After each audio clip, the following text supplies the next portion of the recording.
It's big, it's bad, it is Talladega. Round 9 of the Outlaws Sim Series takes to these high banks for 125 laps of racing action. High speed, close quarters, high intensity action is coming up next on Pit Stop TV. Good evening all and welcome to the virtual Lincoln, Alabama. Ed Shearer is alongside myself on the call this evening, and Ed, we return to a super speedway for the first time in these NextGen cars since the season opener. That was a wild race with 4+ overtime attempts there. Tonight, can we expect more of the same, or maybe a more tamer race lies ahead? Yeah, Emerson, I definitely expect a little bit more of a tamer race. I think these drivers will definitely be a lot more patient tonight. As with Daytona in the beginning of the year, we definitely had a lot of cautions that led to, like you said, the big overtime and how that all shook out. But I think these drivers tonight would be a little bit more smarter. I've been seeing a lot of tandem pushing going on out there, so definitely we might see some, people that we've not seen together in a while get with some friends and see if they can make their way up to the pack. But I'm definitely looking forward to tonight's race. Absolutely, and once again, Ed Shearer, one alongside me on the call this evening, and it's a great day for Talladega. The NASCAR officials on iRacing are here at Talladega this week, so these drivers have been able to get a lot of practice, firsthand on iRacing without having to go out of their way and buy their own sessions and get together with teammates. And there's a lot of hype. Real NASCAR is heading to Talladega this week. A lot of leagues are at Talladega this week. There's a lot of Dega going around this week. A lot of Dega buzz. Let's go ahead and get right into it. We can look at the track map tonight. And again, 33 degrees of banking, some of the highest banking in all of NASCAR. Not the highest banking we're going to see this season. We do have a track with higher banking coming up later in the schedule, and we'll get to that in a moment. But 33 degrees of banking in turn 1, 32.5 degrees of banking in 3 and 4, and yes, it is 32.5. It is slightly less banked on 3 and 4's end of the speedway instead of 1 and 2, and then 16.5 degrees of banking in the tri-oval, the very tricky and treacherous tri-oval. A lot of bumps there on that bottom side. And I'm going to be honest, that's probably where most of the wrecks are going to happen tonight, is maybe either coming into or coming out of that tri-oval, Ed. But again, this big 2.66 mile super speedway used to be an Air Force base here in Lincoln, Alabama. What about it? Yeah, like you said, Emerson, definitely going to expect a lot of wrecks around the tri-oval, but I'm definitely going to want to keep our eye on the backstretch too. We're going to see a lot of moves be made around the backstretch, as a lot of people will definitely get their lines made up between going 3, 4 wide, even possibly sometimes 5 wide. You never know. Some people might try to get slipped down below the apron and possibly go to the back. I mean, we'll never know, but definitely going to be interesting to see how these cars handle tonight. I definitely think we'll definitely reach some high speed, so definitely a lot of concern to see if we're going to have some, sketchy pushing, possibly something happen with engines possibly blowing up depending on how the setups are tonight, but definitely going to be a high speed, exciting race tonight. Absolutely, and the reason really why for that is back when this track was opened back in 1969, Bill France dubbed this track as something that's going to be bigger, faster, badder than Daytona. And I think Bill France truly did succeed at that when it comes to here at the Talladega Superspeedway. And just a little fun fact there on the bottom left of your screen, also Bubba Wallace is the most recent winner here in the Cup cars here at the Talladega Superspeedway. And, we could see a lot of racing action. Again, Bubba Wallace was a first-time winner last time out. We very much can have a first-time winner tonight. We had a first-time winner last time we were at a super speedway as well, Ed. A lot of hype is in the air. And we can kind of go ahead and flick over to the point standings as well, because there was a little bit of skepticism tonight if point leader Max Service was going to make it into tonight's race. He is currently signed up for a session. He has not made it out to the track as we speak, but we are still awaiting to see if Max Service will at least put a qualifying lap down. He should still make the race. He might have to join a few laps late. He does have a prior commitment that he's currently attending to right now, but he has a 35-point gap over Jonathan Jennings. And actually, Jonathan Jennings has 2 wins right there, so that should be updated. Seth Berger there in third. He is 52 points back. Could not take advantage of Jonathan Jennings' absence last week to improve his spot in the points. Joseph Kazi had a pretty wild race last week. He'll be fourth in the point standings now coming into today's race, 63 points back. Jeremiah Stutzman in fifth, 76 points back. Greg Holt has now muscled his way into sixth in the points, 113 points back of point leader Max Service. Andrew Pratt still up in the top 10 there in 7th, 120 back. Jacob Reeves in 8th, 123 back. Kevin Thompson in 9th, 126 back. And Andrew St. Cure had a great run last week, won stage 2, and had a great top 5 finish last week. He's 143 back there in 10th. But Ed, on the second half of the page, we're going to see all of these drivers that are currently trying to work their way inside that top 16 cut line. You also have to factor in Zoltan Hertzeg. If he makes the required amount of starts this season, we'll take away a spot from there. Plus, we're still early in the season, Ed. These points are so tight, and we can just scrap this whole page potentially next week, as you know, this whole point standing sheet could flip upside down in a matter of one night tonight. Yeah, absolutely, Emerson. I agree with you 100%. I mean, I do not expect these points to look exactly the same as it do now. I expect them to be a lot of switching, a lot of movement after today. I mean, we got tied in 11th, Seth Fitzpatrick and James Gilliard at 145 points each. That's Scott Bailey behind them at 146. Doug Solms in the 67 and rounds out in 14th, while Adrian Schumacher, who has also met the minimum required, I believe, starts in 15th. Randall Barnett in the 63 and 16th. Brandon Bothwell in the 31 and 17th. And Adam Gardner in the 56 and 18th. Zoltan Hertzeg, who you mentioned, Emerson, who's made the minimum required starts, definitely having a pretty good week so far for him between the last week at Iowa and getting a win at Chicagoland a couple weeks ago in 19th. And Eric Peck, who I do not see on the track, in 20th. Right, and so when I say minimum required amount of starts, and I guess that hasn't really been specified, but the rule in the Outlaws Sim Series is, of the regular season, you have to make 75% of the races in the regular season to qualify for the playoffs, along with being in the top 16 in points, you know. And if you win, but you're not in the top 16 in points, but you make 19 of 26 races, you will be allowed to contend for the Outlaws Sim Series Championship. We can kind of go ahead and look at the wild road it's been. We've gone through the gauntlet of races so far. We had the Super Speedway at Daytona that started off the season with that wild race, 4 overtime attempts and a first-time winner in Joshua Land Fox. Then we had north of the border to Canadian Tire. Adrian Schumacher took the dub there. Then we head back all the way to the west side of North America. We go to Auto Club, and that was Jonathan Jennings' first career Outlaw Sim Series win. Back to the east, Nashville, Tennessee. The fairgrounds there in Nashville had Jonathan Jennings' second win, a very dominant performance there. Then the rise of Max Service came at round number 5 at Atlanta, where he took Atlanta on an overtime restart. Then he proved that wasn't a fluke at race 6. He dominated Indianapolis, led 90 of the 120 laps, and he took that win. Then we headed across state borders to Chicagoland Speedway, and Zoltan Hertzeg got his first Outlaw Sim Series win. Then into the cornfields of Iowa, where Max Service did it again for his 3rd win on the season. And now we're here at Talladega tonight. Could we potentially see our 4th first-time winner on the season tonight here at Talladega? We'll have to see. But Ed, the schedule coming up is absolutely phenomenal. Just what's coming up next: Bristol Dirt, Rockingham, Watkins Glen, just to kind of continue this gauntlet-like feel of really being put through the ringer of all sorts of track types. Yeah, I definitely look forward to Bristol Dirt next week. I mean, a lot of unknowns of how these drivers will prepare themselves with the open sets that they come with prepared. Definitely going to be something to look forward with.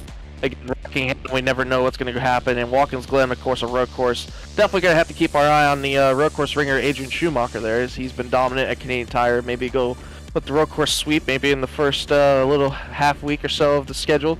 Then we go to Martinsville in the 13th week. Then we go to Indianapolis Raceway Park. I believe it's another short track. Definitely going to be looking forward to that, back-to-back short tracks. Then we go to Texas, which should be another great little speedway race. IndyCar goes through a good show there, so hopefully the same kind of anticipation we go there with the NextGen cars. Then we go to another super speedway, iRacing Super Speedway. Which definitely should be like what we're going to have tonight at Talladega with the multi-lanes and high speeds. Then we go to New Hampshire and Michigan. Of course, Michigan being somewhat of a super speedway track. Not really, they don't classify it as that, but it definitely acts like it with the racing and all that, but that should be great. Then we go to another dirt track in Eldora, which we have no idea how that's going to turn out, Emerson. I mean, we've never seen the Cup car touch Eldora besides the trucks, so that's definitely a little bit in the air as an unknown. Then we go back to where we started in week 1 with Daytona. Then we go to the bigger question mark in Laguna Seca, which we have no idea how that's going to turn out. That should be another wild one. And we head off to Pocono and Phoenix to catch off the second half of the schedule, running out in Charlotte. And then we look on to that final third of the schedule. Really, this is the money part of the schedule. You got Bristol and Nashville, 2 concrete speed palaces to round out the regular season. Then we start the playoff run, and we have 2 road courses in the first round. Daytona road course. Then we head to the Milwaukee Mile in Wisconsin. That races like a road course. Then we have the Charlotte Roval to round out round number 1. Then we will eliminate the bottom 4 drivers in the playoff standings. Then flip it to Lakeland, Florida's USA International. We'll keep it here in the Southeast United States. We'll come back here to the Talladega Superspeedway before heading to Darlington. The track dubbed as Too Tough to Tame, Vanadium Black, will be the second cutoff race of the Outlaws Sim Series playoffs. Eliminate the bottom 4. We'll keep it down here in the Southeast United States. We'll go Homestead at round 33, Atlanta at round 34, North Wilkesboro at round 35. Eliminate the bottom 4. We'll have 4 championship contenders left. We'll set them up to Richmond, Virginia. They will compete for 300 laps for the season finale. The championship and the season finale at the Richmond Raceway. Cannot wait to see how everything plays out here in this Outlaws Sim Series season. Now, Ed, we are here at Talladega Superspeedway to practice. It has already been chaotic, as you'd expect. So many big packs of cars out there, and that's great because we do have about, I think, 5 or 6 new drivers just coming into tonight's race. And I do want to now spotlight this driver to number 81, Max Service, is here. He is on the track. Our point leader has made it to tonight's race.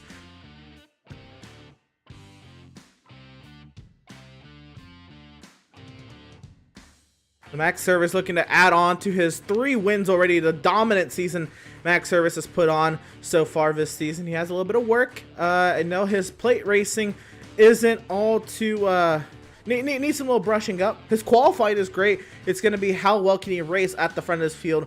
But I know that Max Service and the rest of Swift Racing have some hot rods underneath their cars tonight, Ed.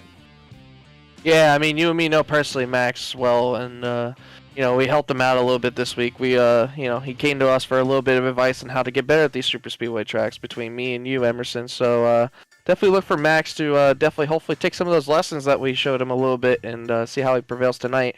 I know he definitely has a good piece behind that Chevy, so we'll see what happens. But I'm not looking at this practice board right now and picking any one of these top 10s. I feel like it's going to be any single person. You can't make a pick tonight. It's all up in the air. It could be it could just be anybody in the blue. It could be the 95 of Devin Smith. It could be, you know, the 69 of John Mickey. It could be anybody. I mean, there's no favorites. There's nothing. I mean, maybe Las Vegas maybe throws a little bit of odds in that, but you know, you can't come into this race and think, oh, I'm the clear favorite. I'm going to lead every single lap and be out here without a scratch. You never know what's going to happen at these super speedway tracks ever when you show up to Talladega. Absolutely, there is no clear way of really figuring it out. And now there is somebody I have been waiting to hopefully talk to, and we're going to go ahead and try to bring him on up right now. This is driver of the number 12, Andrew St. Court. Andrew, how you doing, bud? Doing good. How are you, Emerson? We're doing all right. So last week, it was a wild race at that. We wanted to get you after your Stage 2 victory, and then, of course, that race really kind of droned on, got some late race stuff, and then you were still up there in the top 5. How important of a run was that for you to get up there, lead laps at Iowa, and, you know, show, even though it was up there, I think, on tire strategy, to show that you could still run with the big boys, and, you know, you're 10th in points. That must have been a great confidence boost. Yeah, well, that was the idea. I knew with the way the tire strategy was going to fall, that I should be able to make my way up in that second stage, try to get a you know, top 2, top 3 sort of thing. And then I also knew that, you know, there was a few cars behind me that had even fresher tires, that if I could hold a stage win or stop top couple, I suspected I would lose that, and I did pretty quick. But anyway, it was good to lead some laps, and obviously get the stage win and help the standings for sure.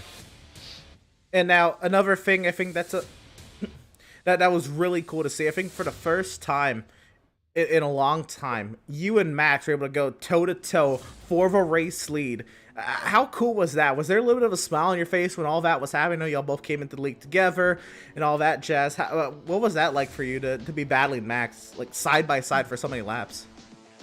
Well, I don't know how competitive I was with Max, but at the end of the day, it was a lot of fun. I definitely enjoyed that. I wish I could have held on to a podium at the end, and there was a couple factors there that prevented that, and definitely some of it being my own doing and making some poor decisions. But anyway, I was still pleased with the overall outcome. I mean, like I said, just a second ago, I definitely helped the overall points, right, moving up into the top 10. And I was actually making the comment earlier to my team that that's the first time I've been in the top 10 in 3 seasons. So I'm pretty pumped about that. And, hopefully tonight we can continue that run. And, obviously these plate tracks are a bit of a crapshoot. Not a bit of a crapshoot. They are a crapshoot. And, we'll see what happens, right? But anyway, I'm looking forward to it and trying to keep that 10th place or better. We'll see about stage. Not too sure if we're going to go for stage tonight or not. We'll kind of wait and see how we qualify and kind of get a feel of the racing, I guess, as it's going. Move it along before we decide whether we're really going to go for any stage points or not. We might decide to run around at the back for a while. I know Daytona, we ran up front for quite a bit of it, and we fared out pretty good, but not sure about tonight. We'll have to see. Right, so as far as Talladega and plate racing is concerned, I think you and Twisted Axle put on a great show. Y'all put your names on the map with that run y'all had in the season opener to Daytona. And then you yourself, round 9 in Outlaws Season 1 was Daytona, and you were able to put that bad boy on pole. Granted, that was fixed setup. I know we're in open setups now, and it's really dependent on what kind of hot rod you brought to the track. But all that kind of put together, you got some great team backing, and you got some own speed. You got some speed yourself. Do you think maybe if you could put that bad boy on pole, or do you think you can put that bad boy on pole, and do you think you can keep it up there if that does happen? Yeah, I do think, I think hit a lot of practice qualifying. Definitely think I can get it up there. Now I don't know. I mean, the chances of getting pole here tonight there's going to be a lot of competitive drivers out there going for it, and I know they're going to be fast. So, not sure legitimately have a shot, but I'm definitely going to go for it. So, right on. Well, Andrew, wishing you the best in tonight's race. Once again, congratulations on a great run last week. And again, how cool it was for you to get that stage win, and then you and Max to race it out together for a bit there and all of that. But now you're looking forward to Talladega. Best luck to you and your team. And hopefully we'll talk to you a little bit later, man. Thanks, guys. Talk to you later. Driver of the number 12, Andrew St. Coeur. Currently 17th on the practice charts. But again, Ed, practice at a plate track, they mean nothing. Squat. They mean nothing. But if you're looking at the practice charts, or is anybody maybe just have your eye on kind of coming into tonight that you might want to get a few words in with before we get going here? I mean, I have to. I just loved how he spoke last week. If we can, let's try to get the 22 Jacob Reeves, see if he has a chance to talk real quick. Sure. Let's go ahead and try to bring him on up. This is the driver who came into Daytona with really the feel-good story. The kind of story that kind of made you pull for him because of the unfortunate circumstances with his unborn kid before the season started. He didn't even know the gender yet. That's why he's running a baby blue and pink car. He brought a lot of speed to Daytona, and he's got a lot of confidence after Iowa. But we're going to go ahead and bring him on up. Driver number 22, Jacob Reeves. He's headed your way, Ed. Jacob, it's Ed and Emerson in the pit stop booth. You got a copy, buddy? Yes, sir, I do. All right, bud. I mean, you had the confidence booster last week at Iowa. You had such a great running. You were running about top 5 all that week. I just love the confidence you brought into that race. I mean, you just said it loud and clear. I mean, you thought you had one of the cars to beat. You definitely thought you could run up front all day. And how do you feel about your chances today, bud? With 39 cars in the race, it's gonna be a challenge. I really hope it's gonna be a long night instead of a short night. I think, I like our chances. EPI give us a real good setup this week. Michael Connie hooked us up real good, and I'm sitting P3 right now in practice, so I'm pretty excited about that, and I'm ready to get this bad boy going. Yeah, now I look at the point standings, and currently you're sitting 8th, about 120 so points back. In the back of your mind, are you trying to play for these stages, or are you trying to go all in for this race win and don't really give much about the stages tonight? Right now, I think I'm just going to kind of play it like I did Daytona. I know I kind of rode at the back and everything, just kind of let everything sort itself out. I might do that. I might go, forward. I hadn't really made my mind up yet, but I got about 3 minutes to figure it out, so I better hurry up. But but I think, like I said, EPI made us some good stuff, and like I said, I like our chances. We got a couple guys we're gonna work with throughout the race. Derek Murchie and Larry McClellan. We're gonna try to work with them, and hopefully I'll be talking to you here in a couple hours, Victor Lane. That's what we're hoping for right now. Yeah, man. I mean, we're all pulling for you. I mean, that story with the unborn child and everything, the blue, and the reason why you're running the blue and the pink, it's just a touching story to all of us here in the booth and all the fans out there watching. I mean, and with EPI on your back with all the setups and stuff, I use EPI. I know Emerson used it a couple times. We all appreciate their setups and stuff, but definitely, I noticed you guys at Last Chance definitely have a lot of people up there up front, so hopefully you guys have the speed to keep it up there front tonight, and hopefully we'll be talking to you in Victory Lane, bud. Yeah, hopefully I'm going to have my two little angels in Victory Lane tonight. We would have been halfway in the process of having the twins. Actually, last Friday we would have been halfway. So, we're thinking about them. We think about them all the time, and I'm proud to run this car. And thank y'all for broadcasting and everything. And let's get this bad boy on the road. Absolutely, buddy. Good luck tonight. All right, thank y'all. And that was driver of the number 22, Jacob Reeves, and right. Again, very touching story, and you can't help but just root for him because of kind of like the trial and tribulations he's already been through just personally. Not to mention that he's been he's starting to make his way forward. He's up 8th in the points as a newcomer to the Outlaws Sim Series, and that's not easy. This is a very competitive series.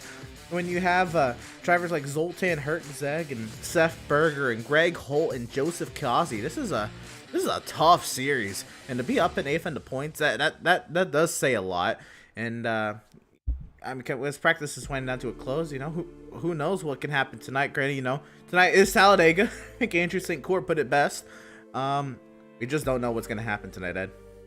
No, exactly. Like you said, Emerson. I mean, the thing that sticks out with me with Jacob, I mean, like you said, he's 8th in points. Consistency. I mean, you just got to be consistent throughout all these rounds that we've been going through. I mean, I know the schedule's going to get tougher as they're going through the weeks. I mean, we got Bristol Dirt next week, and then you got Rockingham and Watkins Glen. I mean, you just got a mixture of tracks coming up. You just got to be consistent. So I would definitely look at tonight as a possible positive booster for a lot of these people going forward. I mean, with the unknowns of how everything's going to be next week at Bristol Dirt. So definitely going to be interesting to see how we do tonight.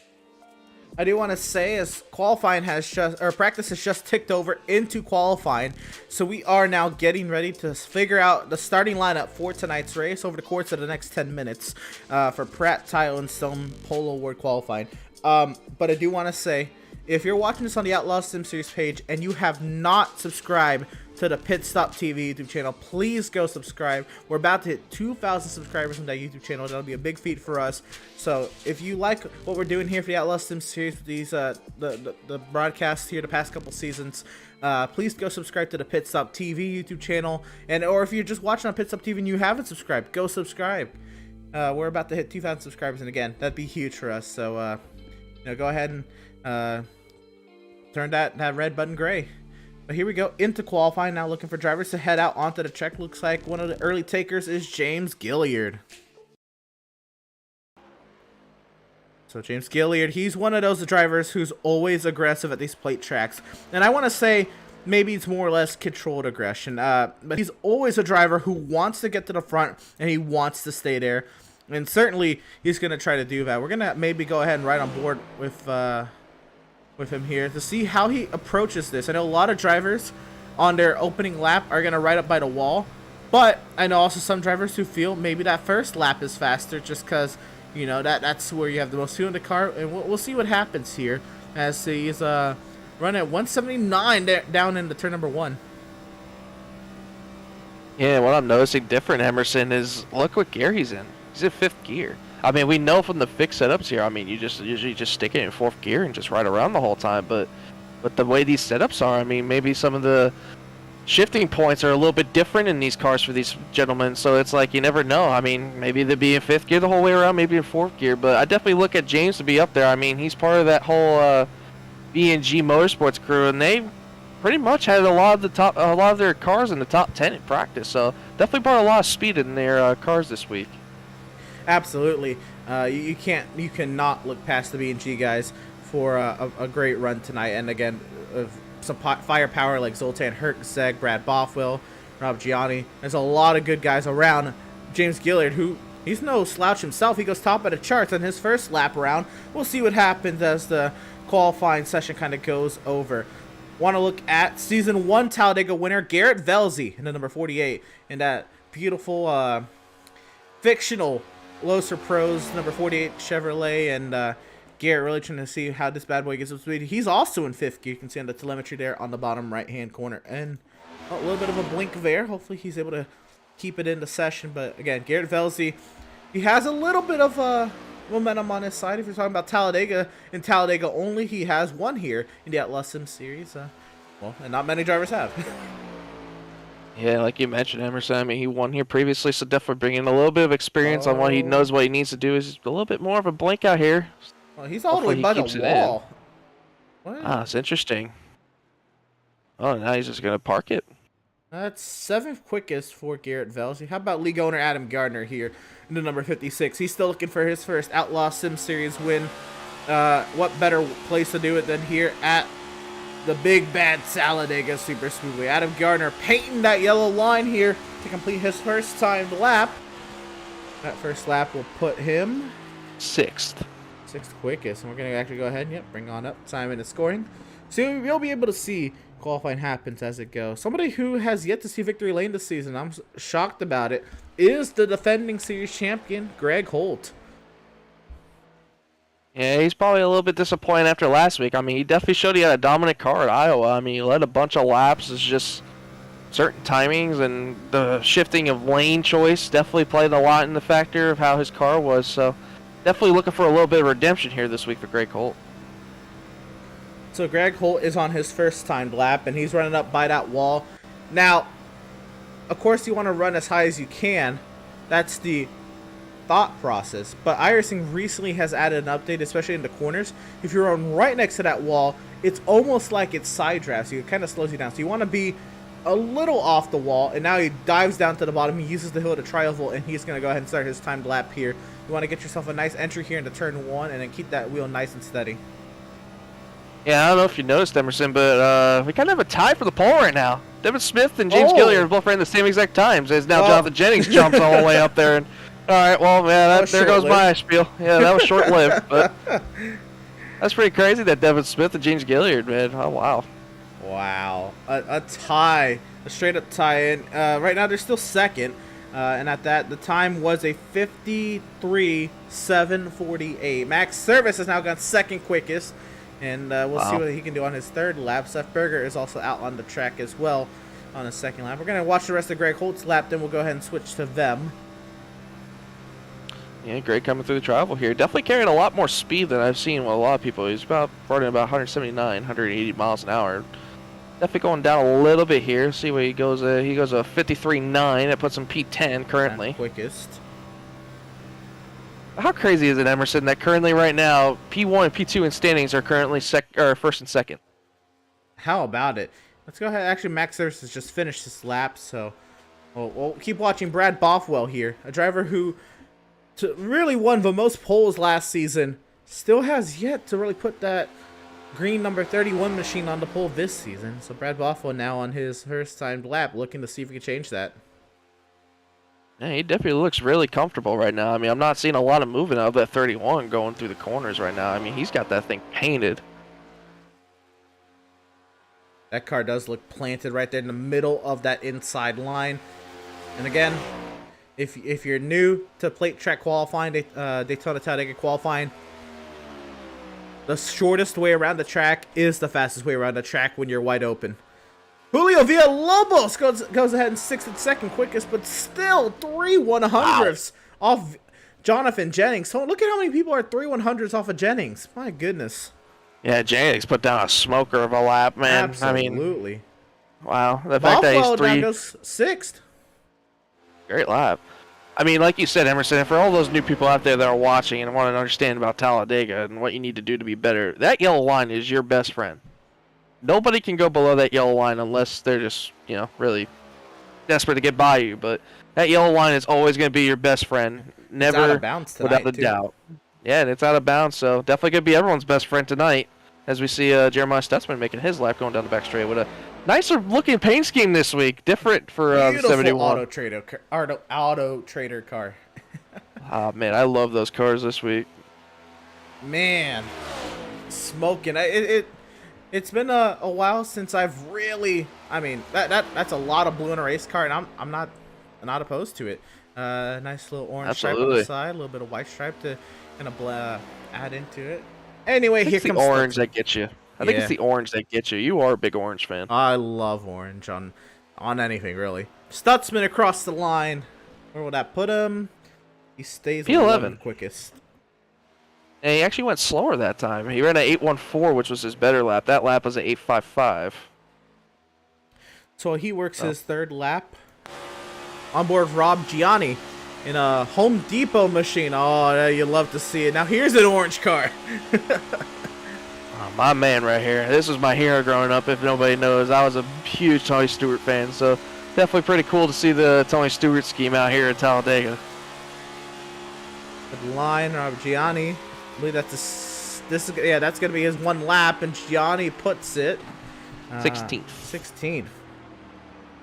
Looks like nobody else is really out on the track trying to change their time. We still have Scott Bailey out here, I guess. He just crossed the line right there to finish his 4th lap. Garrett Velzy just pulled off the track. Jacob Reeves is coming up to finish his third timed lap. Good line. Jacob Reeves trying to improve from 15th, 13th. Better improvement. And looks like that is going to do it for qualifying. Nobody else is out on the track. And what that does mean is nobody's looking to rival Jonathan Jennings at the top of the timing sheet. That means Jonathan Jennings is the Pratt, Tile, and Stone Pole Award winner here for the Outlaws Sim Series round number 9 from Talladega Super Speedway here this NextGen Cup Series season. Congratulations to Jonathan Jennings on the Pratt, Tile, and Stone Pole Award. Serving Central Vermont since 2005, Pratt, Tile, and Stone. Yeah, what a way to come back. Yep. Yeah, he missed last week. You're right. He lost the point lead. He's 35 points back of Max Service. Max is going to be right behind him, though, on the start. This is going to be an intriguing start. Yeah, and what I've noticed from this starting grid so far, Emerson, just about over half the cars that did not qualify. So definitely a lot of people I might be playing the strategy game of just not wanting to qualify up front, possibly just want to ride around the back. So definitely going to be interesting to see how the beginning of this race starts. Certainly. And we now await the drivers to go ahead and grid up. We're going to go through our starting lineup while we do that. Row number 1, it's going to be the 91 of Jonathan Jennings, and to his outside, it'll be the 45 of Julio Villalobos. Row number 2, it'll be the 81 of Max Service, the 95 of Devin Smith. Row number 3, it'll be the 33 of James Gilley, the 31 of Brad Bothwell. Row number 4, it'll be the 82 of Adrian Schumacher, the 77 of Seth Berger. And in row number 5, it'll be Matthew Setzer and Jesse Adams, Ed. Yeah, row 6, we got the 71 of Jeremiah Stutzman with the 24 Jason Miz. Row 7, we got Jacob Reeves along with Joseph Causey, who's definitely going to be a Super Speedway favorite. Row 8, Joshua Land Fox alongside with Robert Gianni.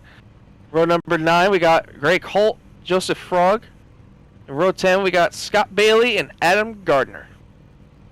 Row number 11, it'll be a new driver in the 83 of Byron Shaw. To his outside, it'll be the 48 of Garrett Velzy.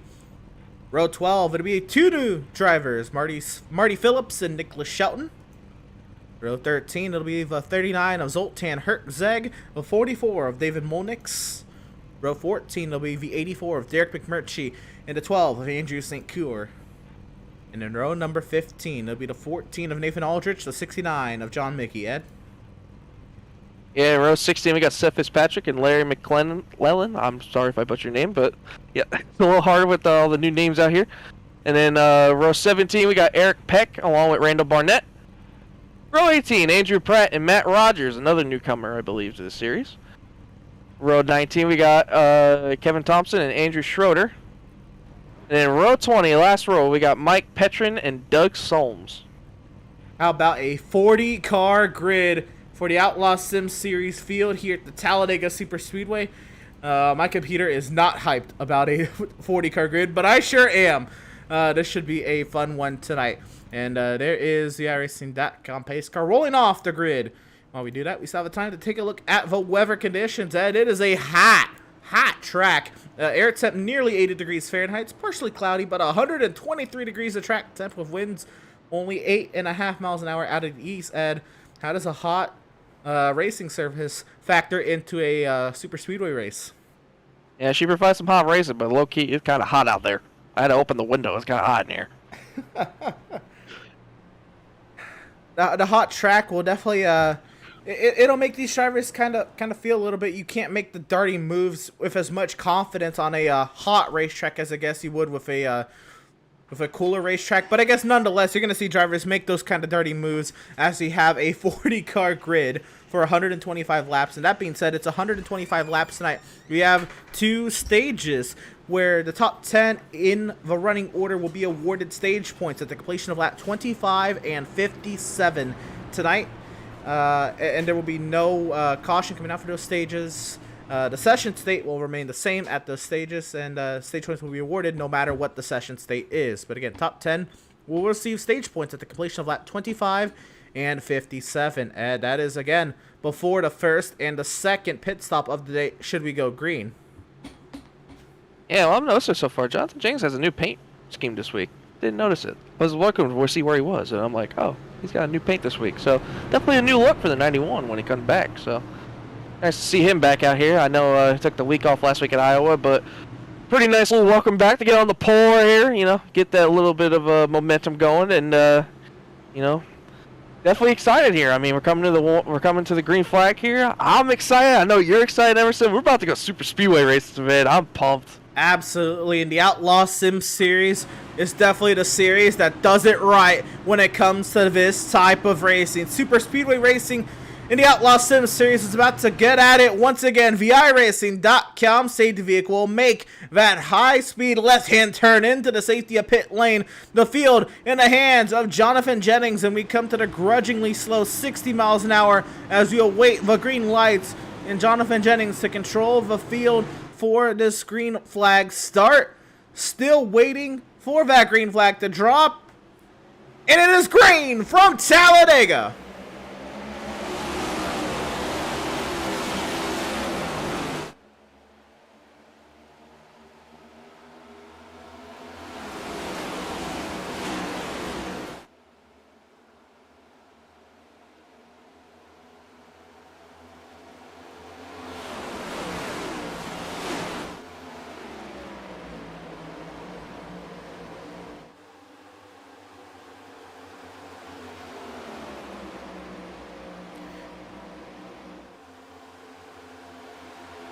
You already saw Jacob Reeves take to the apron on the back straightaway. He decided to drop back. Out in front, it is currently the top 6 who have singled it out. Adrian Schumacher, the first driver, double wide with Jesse Adams there in 7th.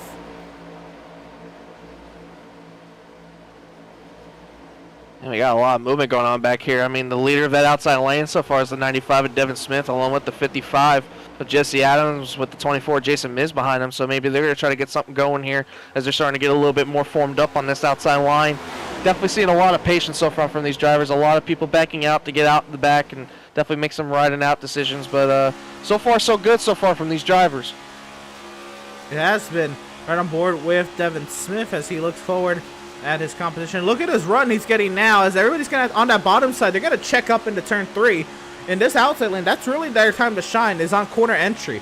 Because if you're on that outside line, you're able to run a little bit more wide open. You're able to kind of get that run as everybody has to kind of check up and bobble to not hit each other on that inside lane. Yeah, I'm noticing behind Adrian Schumacher and the 31 of Brad Boffalo, there's a lot of separation on this bottom lane. So that top is definitely formed up a lot more better than this back half of the single file line on the bottom. So definitely going to see a lot of momentum going forward as Zoltan Hersey puts down the fastest lap. Probably going to see a lot of that changing today. So definitely interested to see how this outside lane prevails here as they're getting alongside here. They're going to try to get the side draft going from the 31. That outside lane now really starting to move as we look back out in front. You can see just how much progress that outside lane has made as they work up on the front of the field. Julio Villalobos, Max Service still 2nd and 3rd, but Devin Smith really starting to close up there. He's now looking to the outside of Seth Berger, who's there at 5th car on the inside lane. Then James Gilliard there, 4th car on the inside lane. He's next up in line for Devin Smith to kind of go ahead and take his pickings as he tries to claw his way forward. So far, still Jonathan Jennings at front. Yeah, and I was interested to see back here, Emerson. The 39 of Zoltan Hersey was looking to make this 3rd line go. I'm like, oh boy, we're really going to make this 3 wide already. But I think he's just looking to see what's going on with this outside lane. But really surprised to see how much momentum this outside's carrying. I mean, the 55 is not really all tucked up behind the 95 of Devin Smith. And if anybody out there in the booth knows that how this outside lane gets most of its momentum is from that back car pushing the front car. So it's not really a lot going on, a connection between the 55 and the 95. So I think it's just from how many cars compared to that bottom lane and how much they're trying to build runs to compare to the bottom with all the checkups. Definitely nice to see the 95 trying to get forward here. And you're also noticing, and we'll try to get a look at it here, what they're doing up there is Devin Smith, he's leading. He pulls it down a little bit on the straightaways, then he opens it up a little bit as they come off the corner and all that. And that's him trying to game the side draft to the advantage of his line. He's trying to slow down that inside line to the point where they can then pull up right here and get that run down the straightaway, and then he'll try to work his way back down to that inside line to try to start side drafting Seth Berger once again.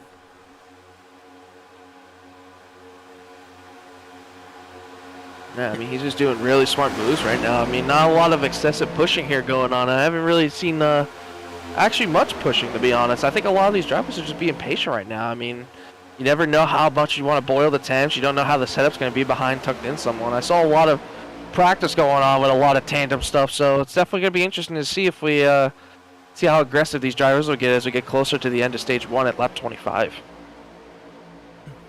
Right, and here comes that outside lane now. Looks like they pulled up a little bit now on Seth. Not really getting anything going, but again, like you said, nobody's really pushing. It's just everybody kind of keeping their proximity to the car in front. That outside lane, you know what does have what is up on that outside lane? There is a 4-car group there from Performance Sim Sport of Jason Miz, Joseph Causey, Greg Holt, and Garrett Velzy, all up there. And then Devin Smith and Jesse Adams up there. They are kind of, I guess, part of the Swift Racing camp tonight. And not surprising to see a lot of team formations going on here. I mean, we all know the super speedways. Look at this run! Where the teams come in. My gosh, look at the run that 95 just built up. Definitely goes down to go get the side draft from Max Service there, but I don't know if he's going to have anywhere else to go with it. But they're definitely coming in a hurry. And here they come, and now we get to look on board with the 55 of Jesse Adams to see how well he's able to really get things moving here.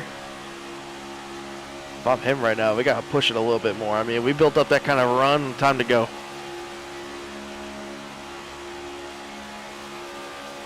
Now Villalobos, you can see Villalobos on the left side of the screen really pushing Jennings. Villalobos understands it is time to go if he wants to keep that advantage on the bottom lane.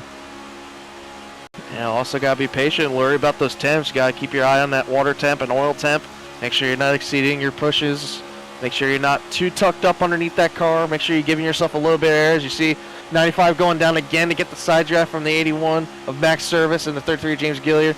I'm absolutely loving what I'm seeing from this outside line so far. If I'm somebody that wants to go in a hurry somewhere on that bottom lane, I'm jumping up top now. The 95 of Devin Smith is making sure this line's going, but as soon as I say that, it looks like they're starting to lose a little bit of momentum as the 33 is now clear, and also they're side by side with the 77 of Seth Berger. Well, you know what's been happening?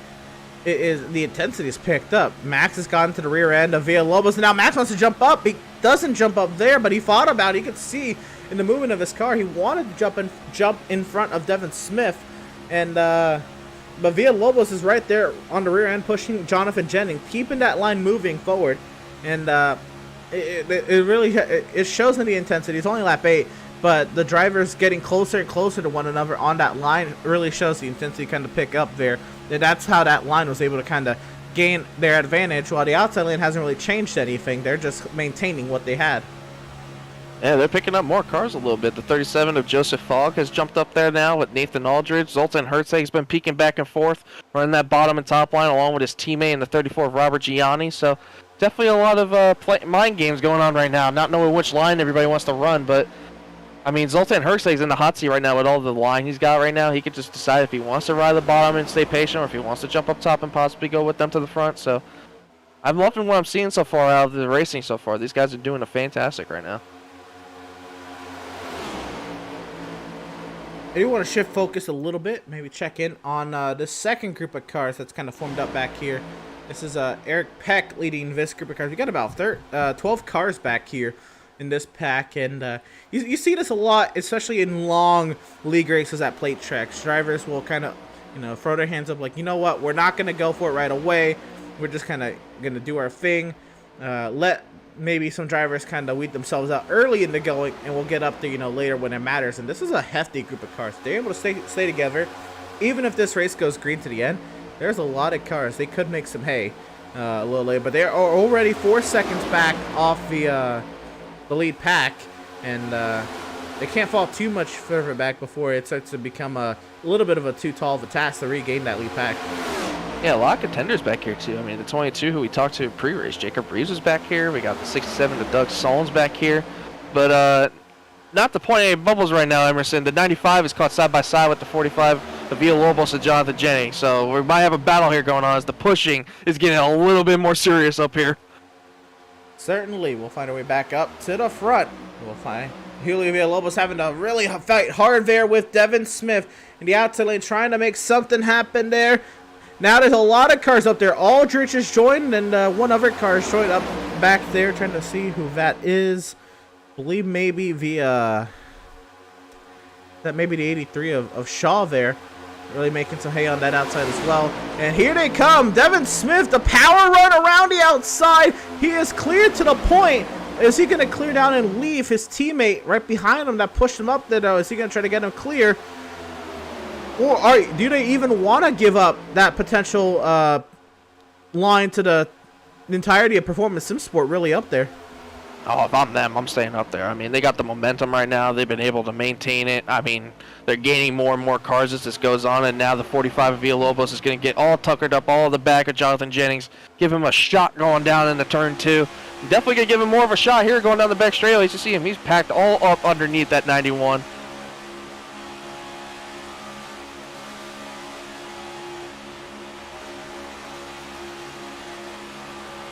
And Villalobos, a great push in the back end of Jonathan Jennings, and Max Service gets up there to assist. And that's how these NextGen cars, that's how this package works, Ed. You kind of mentioned it earlier. The first 2 cars, obviously can dictate the pace of a line. But that third car is really what dictates the pace of the entire line. That third car being glued close enough to that second car to keep that second car glued to the lead car moves the line. Yeah, and they're getting up on a lap car. That's a 71 of Jeremiah Stutzman. So something must have happened to him on the start. He is all by his lonesome. So they're going to eat him up here in a little bit. He more than likely started from the pit lane. That is something Stutzman likes to do here at these plate tracks. And more often than not, he actually ends up he does end up falling a lap down, and then has to find his way back on the lead lap via Lucky Dog. Now, last time we were at in the Daytona season opener, there's quite a few cautions. That really wasn't, I guess, too difficult of a call. And this move from Jason Miz, ascended up the inside of the 55, and now to the inside of the 95. What a run! I think that was a plan right there. I mean, all of his teammates were ready and organized to do that. I think that was a plan to bail on the 95 and 55. Wow, what a move by the 24. Daniel Molnix goes fastest, and Joseph Kiasi has stayed glued. Villalobos has a little bit of a bobble there out of turn 2. Max has got to stay committed to the 45 if they want to beat out here. Performances where now Max trying to jump up in front of Jason Miz. Are they going to take that? Miz will file in behind Max, and there's the lapped car. Jeremiah Stutzman. They're going to go 3 wide at the front of this field. Yeah, what a move by the 81 and Max Service getting in front of that 24. Getting a huge shot going down the tri-oval. New leader at Talladega as the 24 looks to go outside. Oh boy, that was going to be bad. And the 81 will clear down in front of the 91, Jonathan Jennings. New leader at Talladega. Points leader, Max Service. Max Service now looks to hold that top spot. And Max Service, I know the rocket ship he's got under his car. It is a good one. Just running in a couple A opens this week. That is a bad, fast car. It can lead a line, but can it outdo an entire team like Performance Sim Sport on that outside lane? Max Service doing what he can now. Jonathan Jennings, he's a reliable pusher there on the inside lane as well. Villalobos he's going to be aggressive enough to keep the 91 glued to the 81. This inside lane's got a lot going for him, but that outside lane, when you got Joseph Kazi and Greg Holt up there, Jason Miz, who's won one of these super speedway races before, that is a lot of good drivers up on that top side. Yeah, that 88 just gave the 24 a huge shot going down the back straight. He's going to get tucked up against him again in the 24. These Performance Sim Sport cars might have something up the rest of the field sleeve. I mean, the kind of push I just saw Kazi give the 24, that's something you don't want to see early. And the fact that he was able to just stay steady with him and give him that kind of a shot, I would not be surprised if the 24 gets the lead down here going down the back straightaway. Side by side down the back straightaway, Jason Miz now has the advantage, but they're going to have to wait a while to clear their entire team down to the bottom side of the racetrack. Jennings peeking out from Max, from the rear end of Max, doesn't really do much with it. And now Jason Miz to the point. Joseph Kazi cleared a second. It looks like they're going to maybe try to get Greg Holt cleared as well. Yeah, and I talked to Joseph Kazi last night before the race. I asked him, I'm like, what kind of car do you think you're going to have for today's race, bud? And he's like, hey, man, we got a little bit of surprise for the field. We did a lot of tweaking and practice and stuff. We definitely have something up our sleeves. So I definitely see what he means. These Performance Sim guys have something up their sleeves against the whole field. What a start so far for these fellas. And it is imperative. We have seen it before. Once Performance Sim Sport takes the lead of the race, takes control of the race, they control the race. The race is effectively over for anybody that's not a Performance Sim Sport member. This is very important for these drivers to regain control of this race, because just of how many people on that team, you can sacrifice a couple of drivers to block a line, and it's happened before. That's how they got Joseph into the next round of the playoffs in season 1, and we've seen it before. We've seen Performance Sim Sport. Jason Miz got his win on the help of teammates, just keeping everybody glued up there. Performance Sim Sport, once they get to the front of this pack, they will control the race. But at the same time, we've seen that with other organizations too. Swift Racing did it last season's Talladega race, and that's how Seth Berger was able to advance onto the championship round. It really, when one team gets out in front, clear out in front, it's almost effectively over for the rest of the field. Yeah, I think Jonathan Jennings just said, okay, Max, we got to try to get something going here, because he will not want to get cleared by these Performance Sims guys. So Jonathan just gave Max a shot going down the back straightaway. Definitely going to keep it a little bit more even with the 88. So a lot of control so far, I would say, out of these Performance Sim guys. The 24, Jason Miz out leading with Kazi, Greg Holt. But that bottom lane is coming. But the outside lane is more formed up, I believe, than that bottom. So definitely would not be surprised to see this outside lane prevail. And again, Kazi wants to clear down, but they don't have Greg Holt with him yet. so they have to continue to ride that outside. I can see just how antsy Joseph is to get to the bottom side of the racetrack. Well, they might get it here. Greg is about there. Now what Yeah. that will happen is they'll have Max Evans gets turned around. Brad Bothwell involved in many cars into the wall. Massive wreck on the back straightaway. That is the big one. Oh no. And no fast repairs. That is going to do in a lot of people.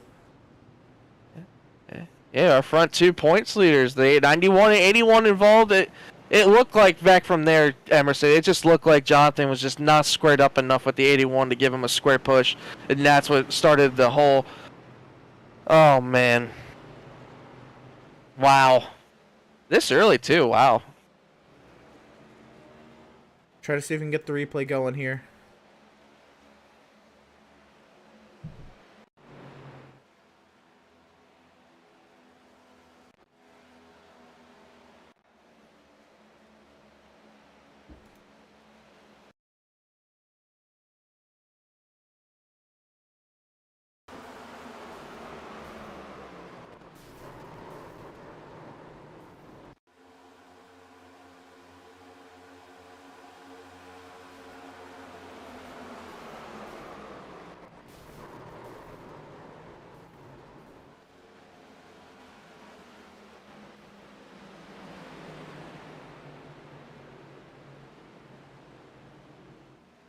Really try to get this queued up for everyone here.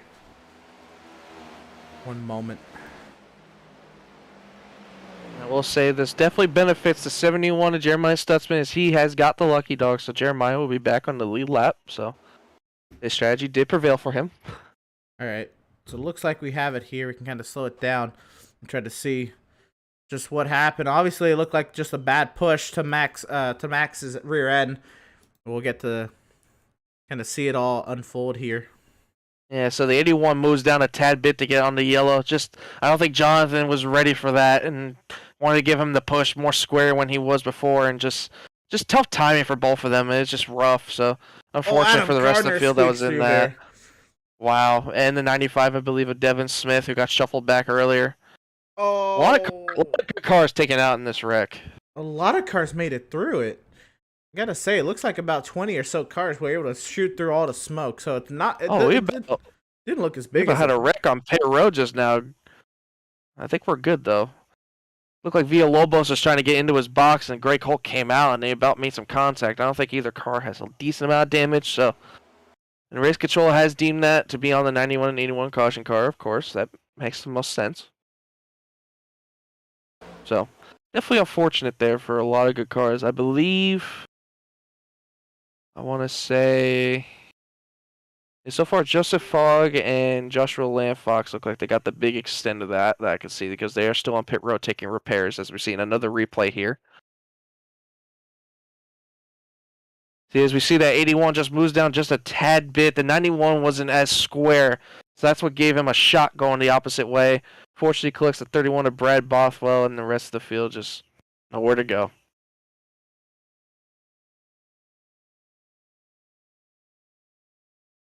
A car shooting across the track at those kinds of speeds, it's not going to be good for many people. Setzer's involved, Bothwell, Aldrich. Looks like Velzy's involved. A lot of cars ended up in an incident back there. It's Gilliard involved, another driver who was looking to have a good run. Looks like Andrew Pratt has to run into the back of that car back there. So many cars in that incident. Yeah, a lot of good cars. It's unfortunate. I mean, I'm still looking at who's on pit road still taking repairs. I mean, you got a whole bunch. I mean, 31 of Brad Bothwell, 75 Andrew Pratt, 48 of Garrett Velzy is back on pit road. Villalobos is still in his box with Matthew Setzer, James Gilliard, Max Service, Andrew St. Cor. A lot of good cars taken out in that wreck right there. I believe we just came to the choose cone, if I'm correct or not. There's no choose on a plate race, so it will not be choosing lines. But we are gonna. I didn't know that. That's the real NASCAR rule as well. No shoes on dirt or plate races or road courses. True. Very true. Well, we are going to have to step aside here and go ahead and reset as there's an issue with iRacing going on. We get back as quickly as we can.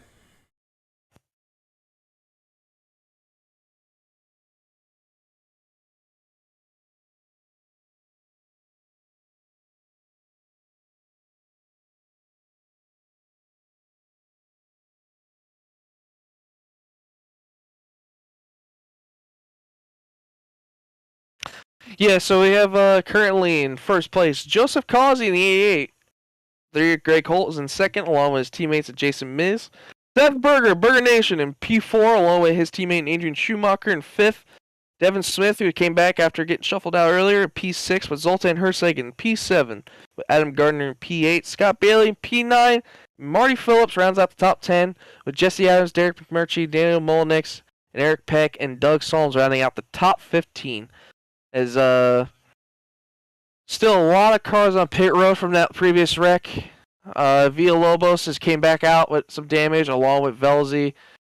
Kevin Thompson's out there with no damage. I believe he's the only one that made it through, I want to say. So definitely a lot of cars that were wrecked in that. Brian Shaw's back out there. Brad Bothwell, Andrew Pratt, Matt Setzer, James Gilliard, who I believe has parked it for the night. Yep, James Gilliard has definitely taken it to the garage for the rest of the night. Matt Service, Andrew St. Cyr, Joshua Landfox is back out there, but he is 2 laps down. And Joseph Fogg is still on pit road 2 laps down. So we have 31 cars in the lead lap as they're coming to the start-finish line now. Pace car is taking his safety into pit road as these cars are getting ready to come to the green flag, with Joseph Causey leading them on the outside lane, which is interesting on this start. So definitely might be some team gains here as he's going to try to probably clear himself down in the bottom lane of his teammates at Greg Holt and Jason Miz. As we are getting ready in the middle of the tri-oval, coming to the green flag. Barney the flagman is waiting, and the green flag is out. Joseph Causey is rolling. Definitely a great start from the 88 as he is waiting to cross the start-finish line now. Seth Berger now rounds out into P2. He has cleared down to split himself in front of these Performance Sim guys. So definitely a great restart for the 77 of Seth Berger, who's in second place, along with Greg Holt, Jason Miz, and P4. As we got a little bit of a battle going on in the back here, I believe, between Devin Smith, who is now in P5, with the 56 leading Adam Gardner in that outside lane with the 39 Zoltan Herseg. But the 95 is making a power move the outside of the 24. Jason Miz trying to pick up the 56, trying to get them down the back straight. As Adam Gardner's going to split them. Zoltan Herseg's going to stay behind Devin Smith, but move Adam Gardner up to P5 with Adrian Schumacher falling in behind him. As we still have Joseph Causey leading the way, coming down the front straightaway to take lap 24. We got 2 laps to go in the stage. Zoltan Herseg giving the 95 of Devin Smith a huge shove going down the tri-oval right now currently. Man, it's so tandem drafting going on here. I love to see it. I mean, Zoltan is all over the 95. He's shoving him past Seth Berger right now. They're going all the way to the front right now currently with this tandem drafting. The 39 is absolutely shoving Devin Smith down the back straightaway. Seth is now going to get tagged up at the 88, going to give him a huge shot going down, but the 95 and 39 are just too attached right now as they're going down the back straightaway. Devin Smith is going to have the nose on Joseph Causey right now to take the lead. But here comes the 99, I believe. Yes, that's the 99 of Marty Phillips, who's coming in behind Zoltan on this outside line, along with the 84 of Derek McMurtry, the 11 of Scott Bailey, and the 55 of Jesse Adams. Coming to the white flag of the stage, Devin Smith is going to take the lead right now currently with Zoltan Herseg pushing him. Joseph Causey and Seth Berger still on the inside. Zoltan's going to try to make the move to go underneath the 95 of Devin Smith. Not going to be clear enough, so he's going to fall in back behind him and just shove him down the back straightaway here. As we're coming down to the last lap of the stage, going into turn 2, Zoltan Herseg is definitely shoving Devin Smith out further now as they are both clear with the 99. And the 84 might get cleared. Zoltan makes the power move to the inside of the 95 of Devin Smith with no help, though, as the 99 is going to fall in behind. Zoltan going to leave out the 95 to dry. So it looks like it's going to be a drag race coming back to the start-finish line for the stage here. As we all know, the start-finish line is way past the front straightaway, so it's going to be a little bit wild for the start-finish line. But right now, Zoltan Herseg is in control of this lead. Devin Smith is going to have the help from the 11, but I don't know if it's going to be too little too late. Coming down the front of the tri-oval, it looks like Zoltan Hergsay is going to take the stage win. Along with the 99 of Marty Phillips and Devin Smith in P3. I believe McMurtry might have got Scott Bailey for 4th, and Scott might have got 5th. Causey and Seth Berger are still lying on the bottom behind McMurtry, so for all you Burger Nation fans out there, Seth Berger is still back there. He's just riding it out right now, seeing what's going on. But Zoltan Hergsay is the leader now at Talladega.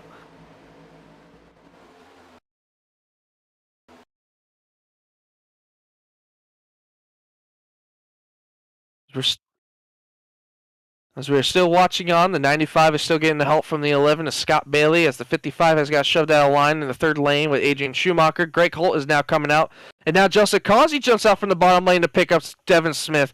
So it's new Scott Bailey. Oh, look at contact. It was close. Devin Smith made contact with the 88. It's going to shove Devin Smith out of line. New outside leader in Joseph Causey, with Zoltan Hergsay leading this bottom lane and the leader of the race. Still Zoltan Hergsay, but Scott Bailey is now going to be the one pushing Joseph Causey along with Joseph's teammate, the 3, Greg Holt. But now here comes the 56 of Adam Gardner in this bottom lane, along with the 16 of Eric Peck. So, get a little bit more antsier here coming down to this, as the 11 is giving the 88 a huge shot going down the end of the back straightaway, going into turn 3. The 88's going to have a run coming up here, but Scott Bailey has jumped down to the bottom lane, now looking, he was going to think about coming back up, but looks like the 3 now is going to fall in line behind his teammate of the 88. But it's going to be a little bit before they have help. So move Scott Bailey into P3. Along with the 99, who's in 2nd of Marty Phillips. And Zoltan Hergsay is going to lead another lap.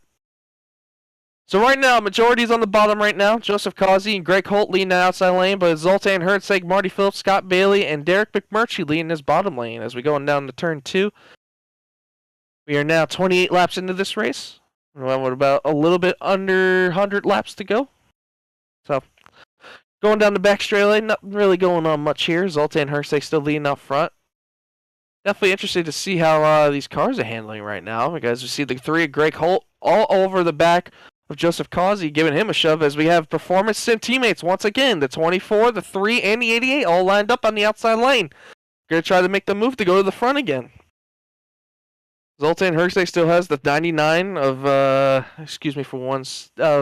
Marty Phillips, still tucked in behind him, along with Scott Bailey and now Derek McMurtry and Seth Berger.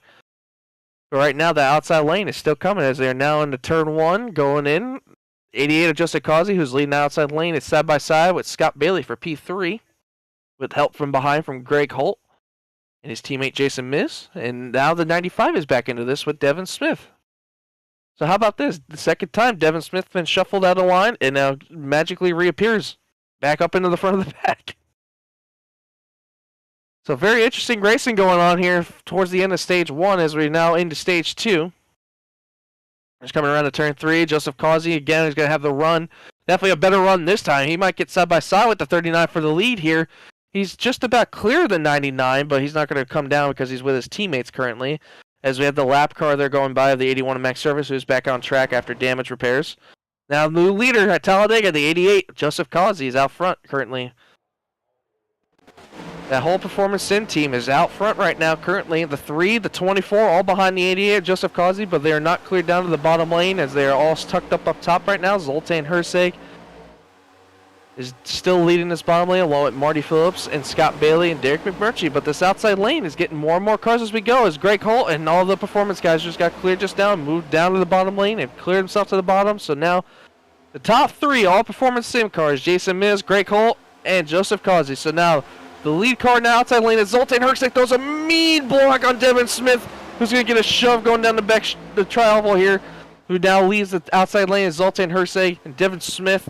And it looks like the 34, Robert Gianni got shuffled back a little bit there as he was trying to get back in there. But we have a new driver up here in the mix, a 38, Nicholas Shelton, who I believe is teammates with Zoltan Hergsay. So definitely a little bit of team games going on here, as Devin Smith looks like he's going to try to give the 39 shove here. Oh, he gets a little bit on the corner there. That would have been a bad shove. That would have definitely caused another wreck right there. But that bottom lane is not really lined up as much. So if that 95 gets tucked in with that 39, it might be able to get him going here, hopefully. So we'll see how that happens. But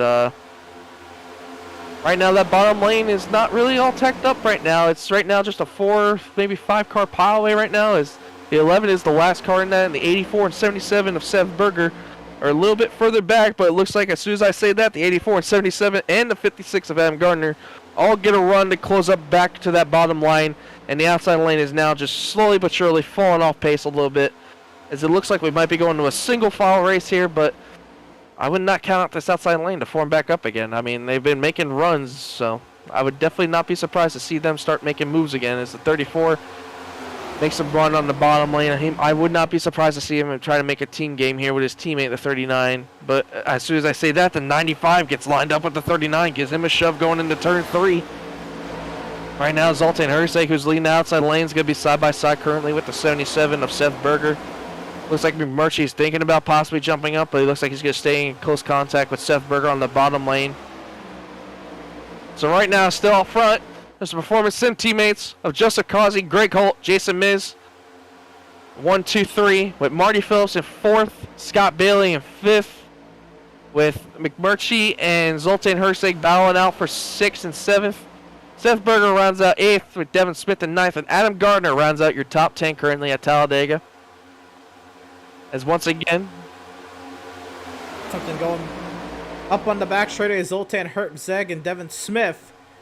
The group of cars really now pulling away from the rest of the outside lane, trying to make something happen way up by the outside wall, but it's the Performance Sim Sport cars really lined up at the front of this field. Marty Phillips, though, looking to try to spoil this party a little bit. He's got McMurtry with him. Will they be able to make a move? Will they have to make some sort of alliance with another team to maybe get dethroned the Performance Sim Sport driver to the front of this field?